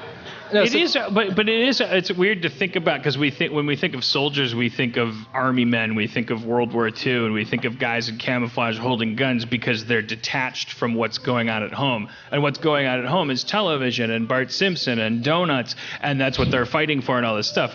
So to be in a third world country and be holding an assault rifle, and your orders are to kill another human being with fast-flying pieces of metal that are going to be projected from your gun, but to have a phone in your pocket connected to Donald Trump's tweets and Stranger Things gossip. I don't know, and to have a journalist telling you, hey, do you know what the mannequin challenge is? Oh, yeah, I know what that is. I'll do that. But then I got to get back to blowing the head off of someone if they do the wrong thing, like appear in front of me. I want to clarify, that was filmed by IR, who's our fixer. We had nothing to do with that. That was he was motivated to do that when he was up there one Wait, so day. You weren't there? I was not there at that point. No, that was in October. This so is he's just like, hey, should I do the mannequin challenge? And you're like, you don't have to do that for me. And he's like, no, it'll be great. Oh, he did that for him. That was all for IR. How do you get people to trust you? How do you get people to take you where you need to go to see things? I mean, it's mostly about meeting good people. So before we went over there, I got the numbers and names of a bunch of different fixers who were all people who said they could do this for us.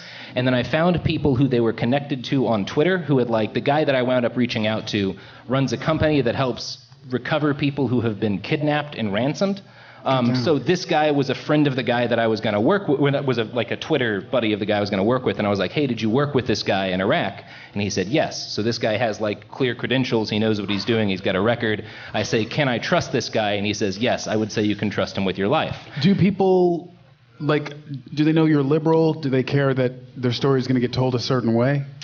The first time we met, I think they're hyper aware around journalists. Okay. They just kind of bullshit, so you have to really sift through it. And how do you do that? How do you get to we want to know what's really going on? Do you want to talk about the Japanese guy that was there for a week? Yeah. So this sets up some of the other footage. So and this kind of dovetails into the topic of fake news.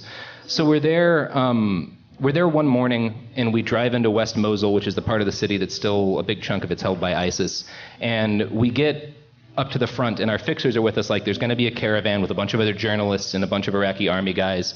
We need to ride with them up to the front, but we want to escape from them as soon as we can so we can run around without handlers and whatnot so we can actually get a good story. Seems like a good idea. Yeah. You don't want to be where all the other people with cameras are. But we wound up getting corralled into this van and wind up with these guys anyway, and they take us to a section of the front line, and we're there 5 minutes, and there's 1 or 2 sniper shots from ISIS, and they just start firing, the Iraqi army just starts firing all of the RPGs and these big weapons called SBG-9s and just shooting everything off. You called my name. You were talking to me. I was walking through this part that you're supposed to run through, but he said my name, so I turned around, and I forgot that I'm not supposed to, it's not a good place to stand.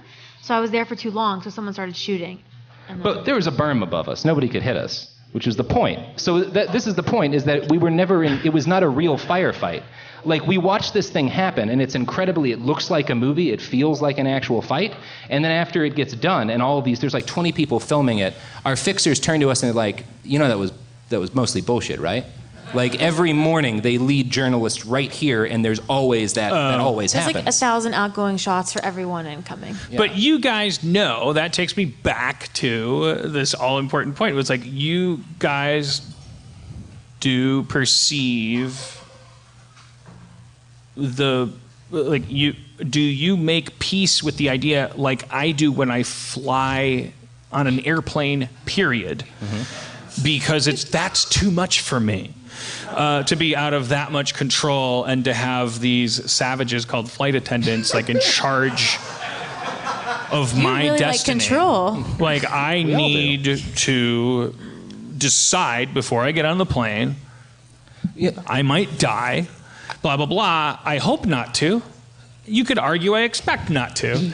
I will complain if I start dying. I will go to my grave dying. Yell with a little mask. If I did what you do, I can't do that. I can't be like, oh, look at that landmine go off. Wait, there's one under me? I've had it. But if I get on a United airline and a cop starts tasing me because their Christmas discount isn't working or whatever the fuck, I can be like, this is bullshit. It might not work, but at least I have that recourse. That is a blanket we wrap around ourselves. We feel like complaining. We're never more than one complaint away from our mommy grabbing us and going, shh, shh, shh, it's okay. And that's why I continue to eat meat, because because to continue to do what you did before and to only cry out and to only do things when something's wrong, that's just primatology. So and that's why I keep harping on that, because I truly do wish, because I want to know. But the biggest thing in my mind is like, I want to know, when you guys look at people like me, do you go, like, you fucking gross piece of shit? Why don't you? No, or are you like, that's the customer? Well, let's go up, take some more pictures of landmines for them. No, it's okay. So here's I think what you're getting at there is what makes something really scary is not having any control. They did a series of studies on fighter pilots in Vietnam back during that whole war thing, and they found out that so most of these fighters would have, there's the actual pilot and then there's the navigator. And so in the weeks leading up to the mission, the navigator who was planning the mission, who was deciding where they were going to go and exactly what was going to happen, had very low stress levels. And the fighter pilots' stress levels spiked because they had no control over anything. And then during the actual mission, when they're actually flying, the fighter pilots have zero stress, but the navigator's stress spikes because you have no control over that plane. Whoa. That's what makes things scary, is the lack of control. So when you're in a plane at 30, 40,000 feet, however the fuck high planes go, I don't have any more ability to affect that than you do. But like when I'm in Mosul and somebody might shoot at me, I have the ability to run and hide behind a heavy wall, or find the biggest Iraqi guy in a body armor and hide behind the wall. That's the whole problem, though. I'm talking about that's the thing. Like when I go on the Batman ride at Six Flags. Completely perfect parallel. It's the only parallel I have. When they lower a big fucking 90s or more modern like grate over you, like eating meat, by the way, it's like I'm telling when you have society's fucking like permission to be like a piece of like garbage, when you're just like clank, you're like, it's not my fault if anyone gets decapitated on this ride. I'm in a Batman harness. I can't do shit. Scariest roller coaster I ever went on, the world's oldest roller coaster. It's like Six Flags. It's like the Eagle. Yeah. They put you in a wagon and put a jump rope across your lap. I am now at fault if everyone dies, including myself. I'm going to fail. That to me is, you're saying, you sound like you'd be like, whew, hate being in that Batman harness, not enough control. I'm like, what are you talking about? I hate Give roller me a coasters. Sedative. Would you rather kill yourself or someone else kill you? Would I rather kill myself or have someone else kill me? Okay, I love you. Okay.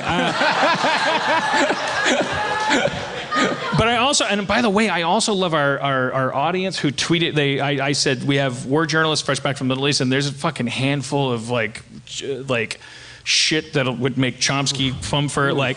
I want to get to them, but I also want to see photos. I want to ask. Okay, all right. Would I rather kill myself or be killed? I'd rather kill myself. I'd rather kill myself. Yeah. Thank you. But here's the thing. I think this is really important.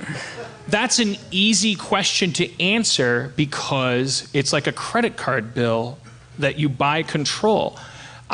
If you asked me, you have to die at 12 a.m., is it going to be by your own hand or by a stranger? Would my answer change? Because when you say, would you rather kill yourself or be killed, all I hear is control versus lack of control. Instead of Batman versus old roller coaster, because that doesn't make sense. You should want the old roller coaster, not Batman. Like I want to kill myself because then I get to just be like, okay, well maybe today, maybe tomorrow, I'll gladly pay you for a hamburger. You know, and that's what we're all doing. We're kind of like going like, how you doing, Joel? Are you all right? I have an idea. I was just going to say, about being in situations where it's dangerous and there's tension and a threat.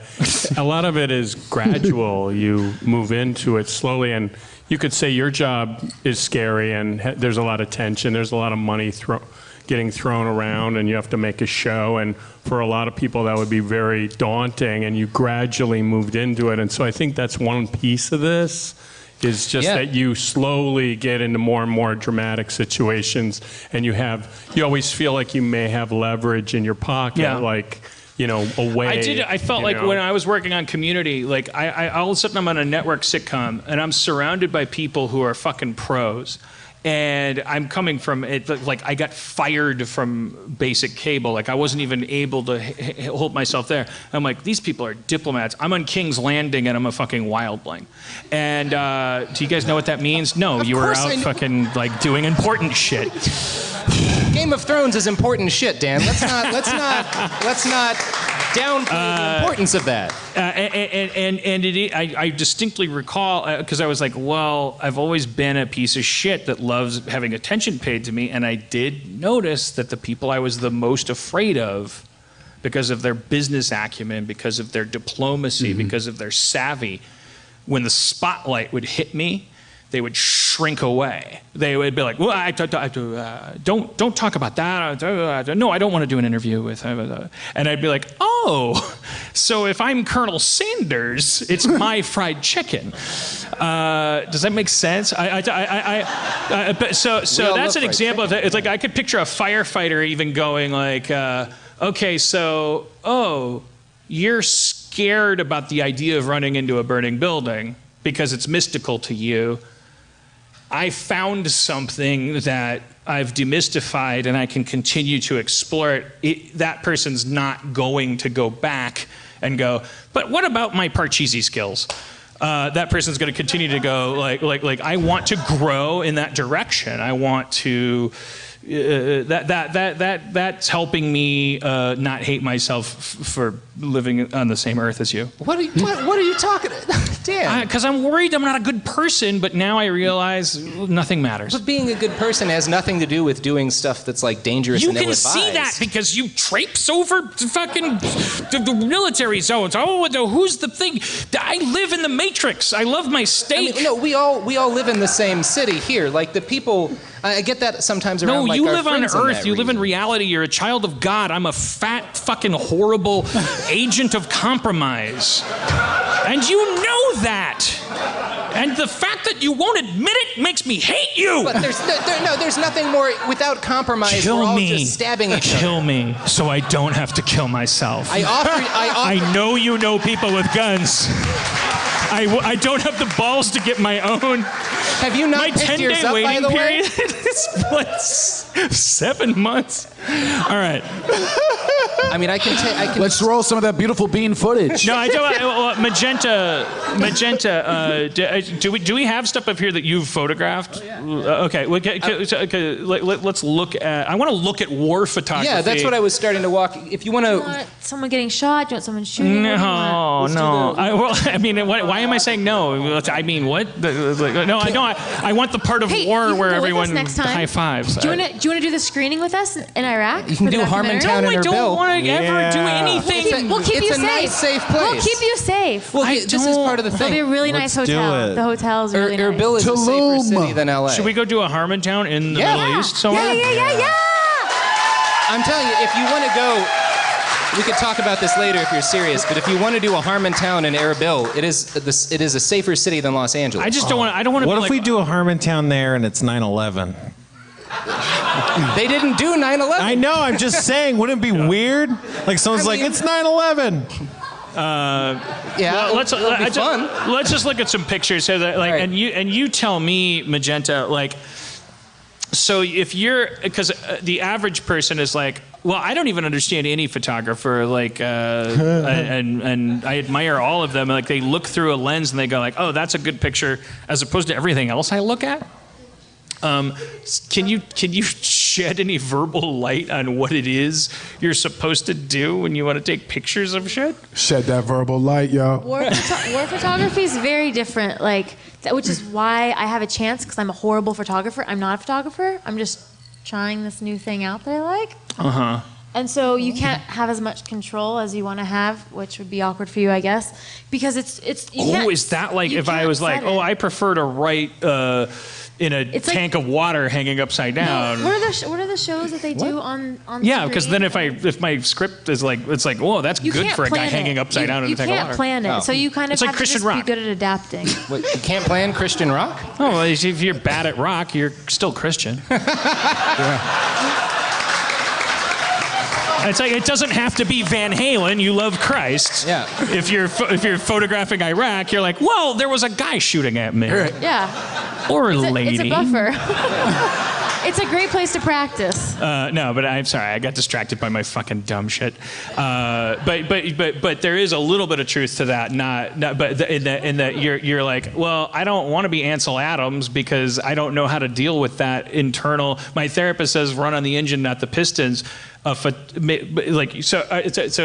if when you're photographing in the field, are you like, can you just talk? Do you discriminate? Are you looking? That's a good picture. That's a bad picture. Or are you like, I'll figure it out later. Probably somewhere in between. But I just do whatever I feel like doing, and he'll be like, look that way, and then I just start doing that.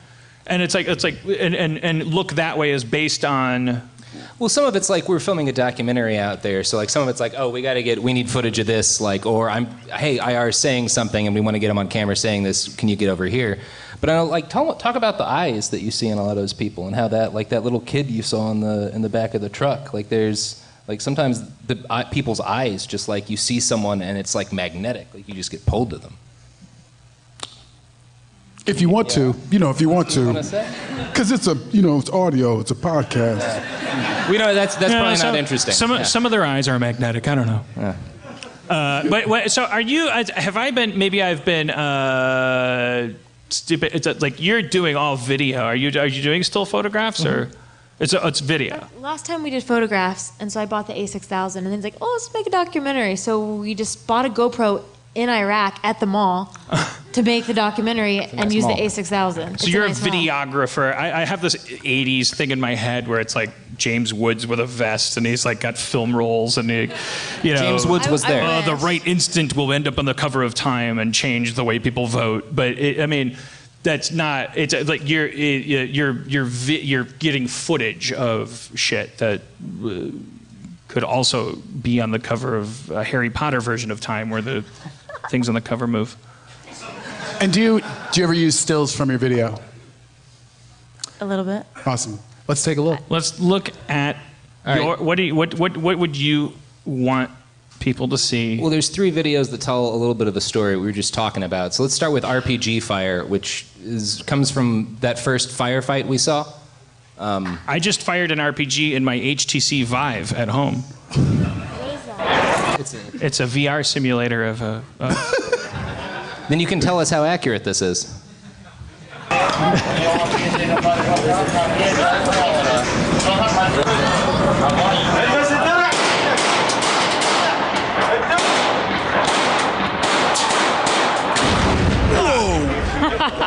What the fuck? This is fake. This is the fake one.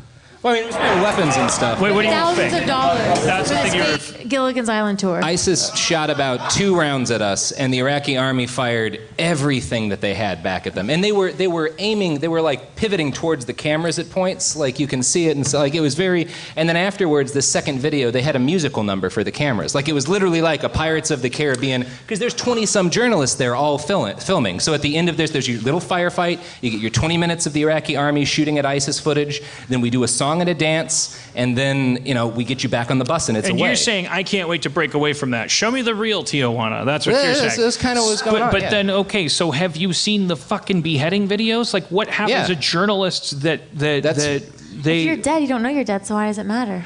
You know while you're being beheaded it takes a long time. Just use a knife. I put together like a video for Cracked before we went out there that was just about ISIS propaganda, so I had to watch all of their beheading videos, and it was like, yeah, like that's a little bit intimidating, but at the same time, you're way likelier to get killed in an airstrike just because one of them misses the target. So that's like comforting, kinda, like. Yeah. I did have a brief feeling. I remember Easter Sunday. You guys were probably over there. It was like just because this is how, what's his face from, North Korea, unveiled his nuclear missiles, and it was Easter Sunday, and we went to a barbecue, and it's all hipsters had to talk about was the idea of what if a nuclear missile landed on Los Angeles and blew us all up? And we definitely all agreed that would be a way better way to go than what would happen if North Korea wasn't in the picture and Trump just had his run. Because the latter would be like, I'm going to have to eat a foot. Yeah. It may or may not be my own. I have to swing someone else's daughter as a weapon. Well, you want to slow cook foot. That's the real key with a foot is you don't want to try too fast to cook that because you want to let it's a thing. Still trying to figure you got out. to peel off the cows. So those guys who took you through there, and they're like, so what's their agenda? You're American journalists, and they want you to say what? What do they want you to say? What do you mean? Well, if they're staging that stuff, it started ISIS. Sorry, a lot of people think that. Wait, so I say it again, Magenta. I didn't catch it. A big popular belief is that Hillary Clinton started ISIS. Wait, so there's nobody over there that's like, well, if we show you this and that, you'll write that. No, they the Iraqi army guys want you to say that the Iraqi army's winning the battle against ISIS and they're good dudes. And most of the guys we met are nice dudes. I have nothing against. I was really impressed with a lot of them, but they want you you get the same thing whether you're talking to the Kurdish Peshmerga, which are these ancestral mountain warriors of the Kurds, or whether you're talking about the Iraqi army or the Iraqi federal police, which are basically an army unit. They all are like, we love America, we're just trying to stop the bad guys, please send us more weapons. But don't you get, I recently found out there's 3 women on the Supreme Court, and I had made a joke about there being only one. Did you graduate? Do you have a 200 IQ? Oh, don't you worry about going, that's another reason I wouldn't go to the Middle East, because I'd be like, I can't point to where we are on a map, and I don't know anything about anything. That's how you learn. 2 college dropouts right here. You learn by just being plunged into it? Yeah, goddammit. Europe. No, you went over there and you're like, we'll figure it out. Yeah, well, that's it's like what Rick says in the first episode of Rick and Morty. It's just like that you throw yourself into situations that you don't fully understand, and then you grow as a person because you figure it out or you don't. I know, but you could have gone to Burning Man. But you went to Burning, and the shit is on fire, man. There's bomb the fuck out, man. Let's see another one. Let's watch. All right, so you guys should see the song and dance routine they do at the end of this one. It has dancing or something in there, and this is this is when they were the dance number. He gives a little speech first. We probably don't need to go through the speech. It's mostly about how they're sweet. This is good. It builds up. You want to pay attention because we're going to see this guy again in another clip. To this dude, this is going to be great for all the listeners. Does that guy have at home. a pencil mustache, or is that like a? No, he's just grizzled they as can't hell. have beards, so they really get crazy. The guys that had to shave their beards get big on the mustaches. You can they're tell. not allowed to have beards. They didn't, because then you look like ISIS. Yeah, I got a lot of By shit. the way, they thought he was ISIS every checkpoint. People Every would be checkpoint. putting their hands on their guns, being like, "Dash, dash," and it's going to be a while before the beard recovers in Iraq. the beard is tough there. So they're there's like no intelligence, anti-Silver Lake over there. So this guy is the colonel who's in charge of that position, and his job is in the evenings and the afternoon, he kills ISIS guys, and in the morning he leads journalists on a tour. And that dude behind him is you can watch his face during this because it's really interesting. He's the guy who keeps everyone alive when they're running around. He was always, whenever people were shooting at us or near shooting at us, that dude always had his body between Magenta and the bullets. He's a really cool dude. عهد السيد القائد قائد الشرطة الاتحادية وعهد الشعب العراقي نحن ماضون لآخر قطرة من دمائنا بتحرير الموصل بالكامل ولن نتراجع وليسمع العالم أجمع لن نتراجع حتى تحرير الموصل لن نتراجع حتى تحرير الموصل ولن نتراجع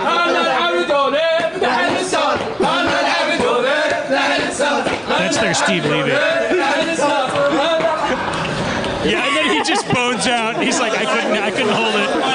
All right, do you speak Arabic? What the fuck was that? Well, it's just, that's the You gist. just said you dropped out and everybody applauded, and then you're like, oh, he's saying that a thermal hand grenade is what the fuck? What do you mean? No, you're smart, you're worldly. You speak other languages. Not mostly. just badly. It takes a lot to be you, and so we all are allowed to not be you. Well, of course. I mean, nobody trusts me with a budget, Dan. So. What did that guy look like? What character did he look like? He looked like Flea. Which one? The little dancing guy? The lead guy looked like old Flea. Oh, from Chili Peppers. Yeah. Like he had like a California. We're about to see him. California. So we Wait, our but fixers- seriously, linguistic. Did you pick up? No, we had a translator who gave me the gist of that. Okay. I speak a little bit of Kurdish, but my Arabic is terrible. I know like 8 words. It's bad. I would get off a plane over there, and I would be afraid to use the word Arabic because I would assume from what I've lived through, someone would go, Arabic? Rude. And I'd be like, I don't know. No, you'd be off the plane like 10 minutes before someone was like, oh, this guy clearly needs help. I speak English. Come with me. Come We'll with help me. you. You want to crash at And my then house? I'd be like, is he going to rape me? He's going to rape me. He wouldn't rape you. I went to Fiji and I couldn't fucking relax. Like I told the story on this thing. It was like there was a pool guy that was like, come do this fucking low-grade ayahuasca with me in my family's village. And I spent the entire car ride going, they're going to rape us. But they didn't. Because everything different is a threat. But okay, so that's like the thing that separates. Like before we ever went to a war zone, we traveled a lot in parts of the world where like we had experiences where like you're in the car with the people that you don't really understand, and they're like, oh, is something bad gonna happen? Is this like the first 15 minutes of an Eli Roth movie, and then we all get cut to pieces? Like is something terrible? And it doesn't. What I've always said. But Eli Roth. That's what I've always said. But when it doesn't happen 5 or 6 times in a row, you like, stop thinking about that you're as like, much. Eli Roth doesn't exist, but he does. Yeah, but he's just a mediocre director. No, but that, yeah, okay. Shots fired. It doesn't matter. He's probably not that gifted a writer. I don't think he'd disagree with that, right? Oh, like shit. His stories largely have a first act of people. I'm so glad we're getting onto this subject because fuck that guy. Yeah. I want to know what do we need to know that we don't know? Like, what do you see over there that we might be getting the bullshit story on? Here's the thing that I do want to make sure I talk about because I don't want us to get off of it. There's an anarchist feminist militia that are the people who are actually beating ISIS in Syria right now. When we Not surprised. Yeah. When you hear about them on the news, you'll hear like the United States government has increased its aid to the SDF, the Syrian Democratic Forces. 70-ish% of the Syrian Democratic Forces are a group called the YPG, the People's Protection Units. The YPG and their sister unit, literally sister unit, the YPJ, which is the female People's Protection Units, okay? They are, when we went to Iraq the first time, we started touring all these refugee camps where there were a bunch of Yazidi survivors of the genocide ISIS carried out. So these are people like, I was asking about like, oh, hey, America, this is the only time that the U.S. intervened in a timely manner to help stop a genocide, like ever.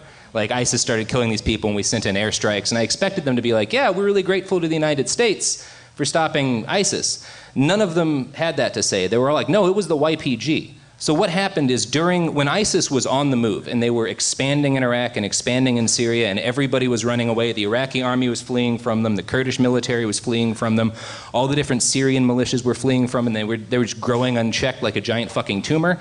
In the middle of all that, they're massacring the members of this religious sect in Iraq called the Yazidis who live in Mount Sinjar.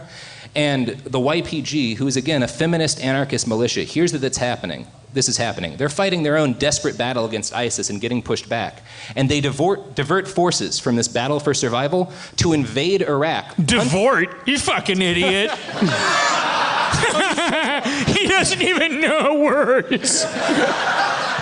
This motherfucker just gave away the plot to Wonder Woman. Sorry. So these guys and ladies punch a hole in ISIS's lines in Iraq, rescue tens of thousands of people, avert a genocide, and then leave forces behind to train a militia. And the only complaint that we heard the people we talked to there make about them is that the Yazidis are a very traditional in the sense that they don't let women do a lot. And they were like, well, they forced our women to learn how to fight. They gave them guns, and we didn't want them to give our ladies guns. And now our women have guns. And it's frustrating to us because we didn't like that. That sounds like an indie movie where they're like, well, you know, it is what it is. This is going to sound like a really loaded liberal question, but do you think the reason we're not aware of that very, very marketable phenomenon that would make a really compelling story is, do you think that's being filtered out? Do you think that's a threat? Oh, hell yeah. Do you think Absolutely. that's a threat to the first world, Absolutely. the idea that women and the men who support them, not in a chivalrous way, but in a fucking like fuck it way, like that will be the solution. Like that's the last thing anyone wants to hear. There's a lot to be question. scared of in that, because like when Rojava is one of the names you'll find them under. They don't go by Rojava anymore. They're not a state. It's like it's democracy without a state is the way you'll hear it described a lot. It's a weird system of government that's based around, like, one of the things they do is they elect a man and a woman simultaneously to every political position, and they have to come to an accord before anything can get decided. So it's like, it is actually a perfect 50-50 representation.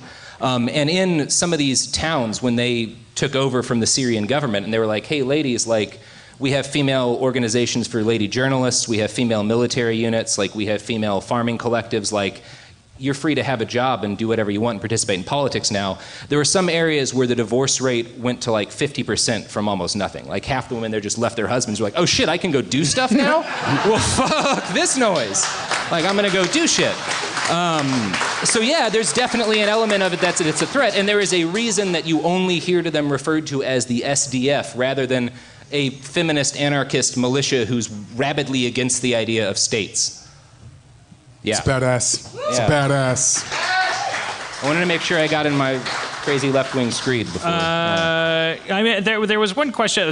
Like, is there any pressure from your employers, the media, to show the Middle East in a specific different light than you observe? But I think you're a freelancer. I mean, no, I'm salaried with Cracked, but they don't pay for us to go. We just buy Right. plane tickets. They're like, if you can find a bit. It's a good bit. Riff on. I thought and I don't know what's wrong with my tweet deck. I thought I saw some shit that was like, Did you say know tweet what? dick? Tweet deck. Sweet dick.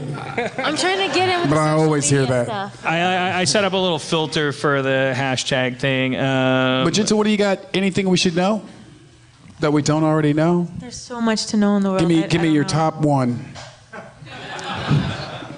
As quickly as you possibly can. Can't do that. Sorry. I mean, there's this one weird moment. No, goddammit. What? That's a thing. I am at a podium with a microphone and I asked you a question. Okay, I just got one thing to say. For everyone here, do all the shit that you just like talk about and then you put it off and you don't do it and it's just a fantasy. Just do it, because that's what I did. That's what we're doing. Just do the shit that you wanted to do and it sounds silly. It's worth the wait. That was worth the wait. I knew you had it in you, girl. I knew you had it in you. I still want to know, though. I still want to know, as a person who is 3 weeks into having decided to get back on the elliptical, I still want to understand what it is that put me on it in the first place, because I know once I was on it, I wanted to stay on it. And I know once I got off it, it got easy to stay off it. But I'm trying to isolate that moment so that we can bottle it, put it in a little pill that's like, take action, because we all know this. Like, we hear it all the time in our own heads, and we hear it from the people we admire, that they're like, hey, that thing that you want to do, just do it. And it's like, how do you do it? Were you scared the first time you like wrote up a pilot, or wrote the first thing that you wrote that you submitted to somebody you respected, and they had a chance to turn it down? Was that scary? Almost like that. The path that led me to where I am. Ego. Like, I was too fucking dumb to know how untalented I was. Well, there you go. That's great. Okay. I played a lot of D&D and watched Indiana Jones movies as a kid. So that was everything. I mean, it's like okay, yeah, but it's like if something seems scary to someone, or even beyond scary, if it just seems like, this isn't the time to do that. I got fucking. Gotta go to work at Starbucks. Yeah, I gotta go work, or yeah. it's like I got to do shit yesterday and I got to do shit tomorrow. If I even have a time to think right now, then I owe it to myself to just sit here and think. What in that moment, I'm gonna answer my own question. My fucking therapist answered it. It's like, this never leads anywhere. Thought doesn't lead to action. Only action leads to action. You said it yourself. You just have to do it, even though it doesn't. It vexes us because we're addicted to thought. We have that luxury.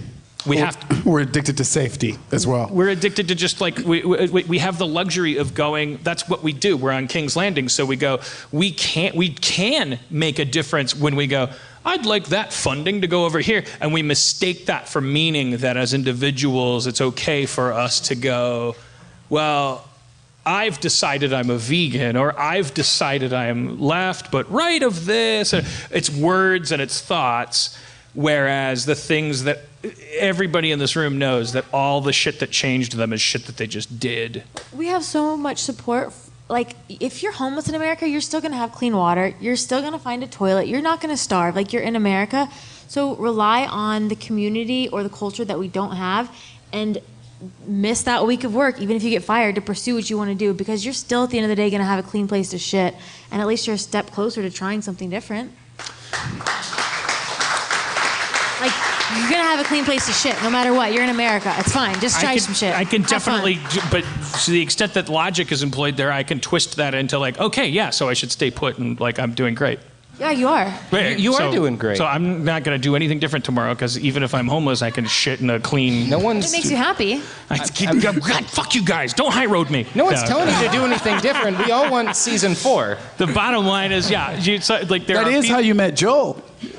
Because I moved. Because I moved. Because you just fucking did it. You moved Well, out here. Schwab did, and I hitched a ride on his U-Haul. I'm telling you guys, I'm Gollum. Like a ring fell near me, and I was like, "This is precious." And then one day, it fell away. No matter where it fought, that's when I moved. I go, "Well, this is less precious. I want the precious back." Like, that's all I've ever done. That's all I do. Okay, you got it? Well, who doesn't that describe? That doesn't describe you, you fucking Yeah, dick. it's a whole planet of Gollum. That's No, the whole, you- that's you're all not there is. Gollum when you go to the Middle East. Gollum never goes to the Middle East. I mean, he goes, there's, well, no, he You doesn't are go to a when you desert. walk It's a past bog, 100 right? kids that are starving, and then you go have some fancy fucking meal at night every night while you're out yeah, there. you feel like a shithead doing that. What? You're just doubling down on, like, Gollum would never do that. Yeah, He'd be he like, would. no, those kids make me uncomfortable. I'm going to go eat fish in a cave. Those kids don't have any fish, Dan. The Gollum doesn't care. He doesn't want to think about that. He wants his Nobody precious. wants to think about it. We all want our precious. No, you want photojournalism. Yeah, but that's not feeding the kids that you see over there. Gollum goes to the worst place in Middle Earth. Yeah, God- he does. well, That's not No, he how was- bad is that place that Gollum's in Middle Earth. That's just the Goblins Mountain. Gollum. There's Gollum, worse places. I Gollum think. hangs out in Mordor because that's where Gor- he found a comfortable place. All right, look, let's just accept that we're all equidistant from transformative human evolution. So you guys really aren't that much better than me. Well, why? Certainly not. They're thrill seekers. What about this? It's And I like- learned earlier I'm just like Joss Whedon. Because I don't make a community movie. I'm fucking nailing it. No, sorry. It's not like skydivers are better. You're not like yelling at skydivers, are you? It's just like that's what gets them off. No, I silently judge skydivers. I do. Well, why? Because they needlessly risk death in a world where life is precious. That's where I find them atrocious people. Well, Nobody needs us but to you do go what on we do. roller coasters. Yeah. At least But I don't. I go do on it so roller that my friends coasters. don't judge me. I'm judging you. Hey, can I say something, man? I think one thing is that it's about bravery a little bit. It's kind of about doing good work. You know, that's what they're doing. That's what I know you aspire to do. That's like kind of part of your problem is you want to be good at what you do. To be glorified. Well, maybe, but you also really like know it's edifying for people. I mean, these guys are watching your shows when they're in a dangerous Yeah, that feels place. good. Them recognizing that I do good work. That makes me Yes. feel glorious. Okay, well, that's all I got. I wonder Well, how many. I mean, how many writers do you think say they do it to be glorified? You're right. I am special. Yeah. Thank you, Spencer. I owe it to the world to share my worldview. I think it's about time for us to wrap up. I thank you guys so much for coming in here and thank you, Ivan. Is Ivan still here? And thank you, Joel, for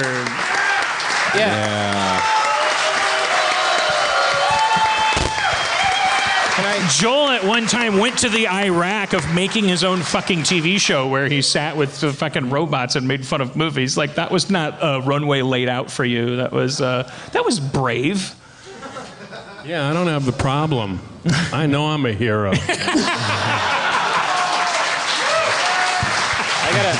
I gotta make a shameless plug. Yeah, so, you get to plug anything Speaking you want. of bravery, I have to be shameless. Brandon and I have a podcast starting on August 16th. What? It's called Cracked Gets Personal. Yeah! We talk about doctors talking about stories of people shoving stuff up their butts. It's really lewd. People who killed people. All sorts of great stuff. It's gonna be great. It sounds like it's not on Feral Audio, so you should be aware that it's not funds ISIS. It does. Some indirect. It does fund ISIS. And we have a documentary on Indiegogo, The Fixers. There's a trailer up right now and a bunch of footage. If you want to donate, I'll smile at you in my soul, but not in person probably, because I will not know who does that. I remember Sarah Hill's name. She helps us with the show. I always forget to thank her. Chris Baruff, thank you. Oh, shit. Steve Levy, blah, blah, blah. But I also want to thank the Kickstarter supporters that came here from the thing that we were at that helped the MST thing. The MST Kickstarter backers are in the house. Did we start some shit for you by talking about Indiegogo? No. Is that going to start a problem? We're Kickstarter people. No, there's no. That's I serve no one. I not even myself. I'd be rich by now. I shit my MeUndies. Can I tell you something? I quit watching cartoons because I thought they were all shitty, and then I saw Rick and Morty. Oh, thank you. Cartoons kind of are shitty, man. Joel came up to me at the top of the dinner tonight and told me he loves Rick and Morty.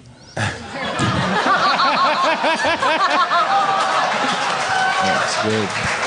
I deserved it. I mean, I was kind of burping while I said that. I know it's Rick and Morty, man. I've watched a season and a half. See, I did it right there. Are you gonna get mad because I said half I'm not wrong? mad. It's half, not half.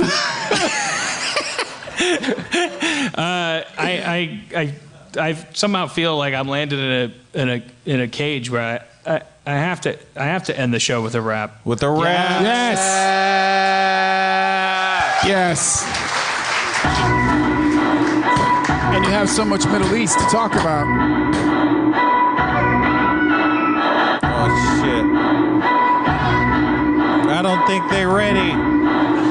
What do you mean? I don't think they're ready. Are you guys ready? What are you talking about? I don't think they're ready. Oh, shit. What do you mean they're not ready? What are you talking about? This, man. Yeah. Don't do it, man. Hurt they feelings. Ready?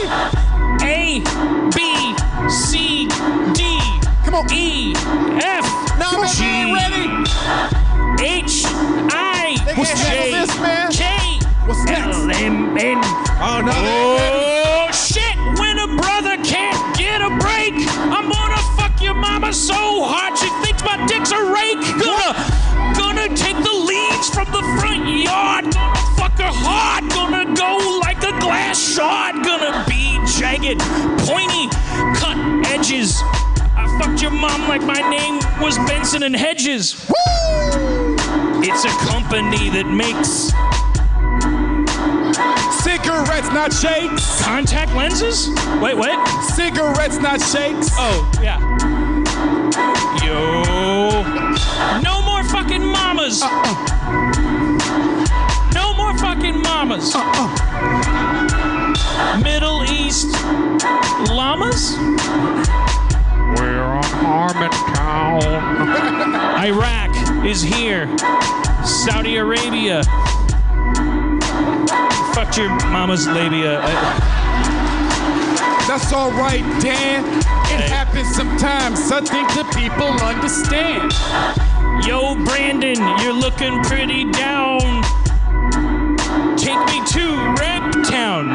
Raptown was great, but Harmontown was better. It's tropically warm, no need for fucking sweaters. Everyone is hot, not just talking about looks. I'm talking about them motherfuckers be cooking up them books. Yup.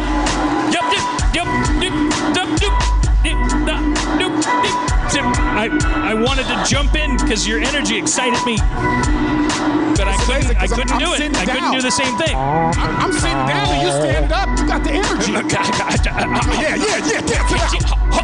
Dance it out. Just don't think, flow. Go down to the river.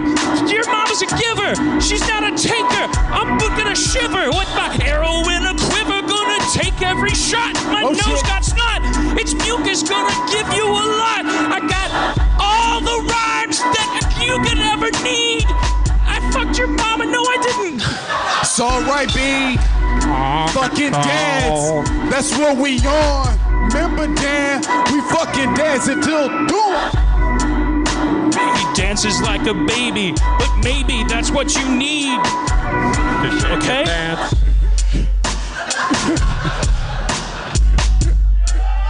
Oh shit. Baby dance. Baby dance. Take a chance. He just shit his pants. Baby dance. Baby dance. He shit the meat undies. He didn't make no plans. Baby dance. Baby dance. Almost showed you his draw. Don't do it, Dad. Why isn't he out of breath? Because he exercised 6 months ago. It's catching up to me now, though. I'm starting to feel my respiratory system slowing down. The lungs are labored. Tapered. Okay, here's the thing. I'm gonna make the planet Earth sing. I'm gonna share my knowledge. Nothing rhymes with that. College rhymes with that. Sting knew that. Here we go. Ketchup, mustard, salt, pepper. Burn your skin like leper. Don't. Buddy can't dagger. 1, 2, 3, 5. Lumber. I gotta get out of my head. Just give me a second. Flow.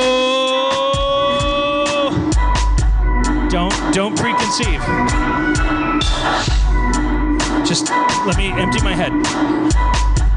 No words. No words in my head. Hallelujah. Okay, hold on. Empty. All right, just hold on. Someone with an empty head wouldn't say empty. It's just, holy cow.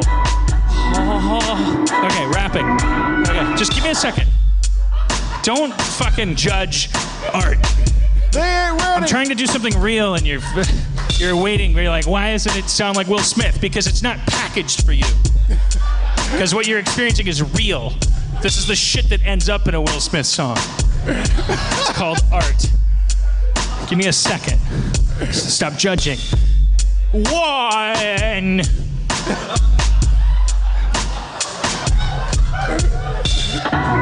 Paleo diet. We should try it. It's just oranges and veggies. What are we worried about? Are we not ready? What if refined flour and sugars cause boogers? What if caveman had it right? What if everything dietarily was learned the night we discovered to take 2 sticks and turn them into flame?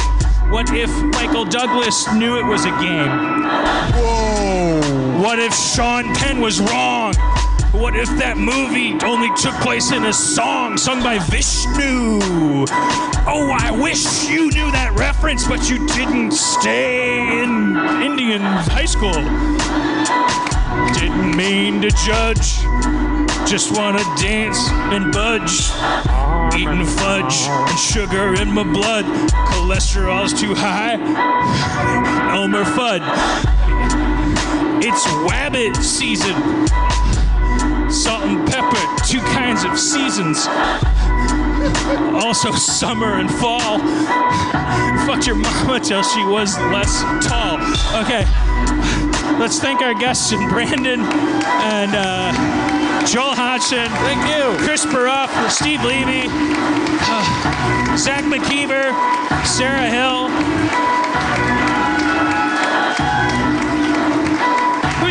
bartender, I think he gives you drinks and they're free right now, so probably too late to tip them. I think we'll be back next week. Go to the Middle East. Yeah! Plane tickets are cheap. But seriously, it is a good vacation spot.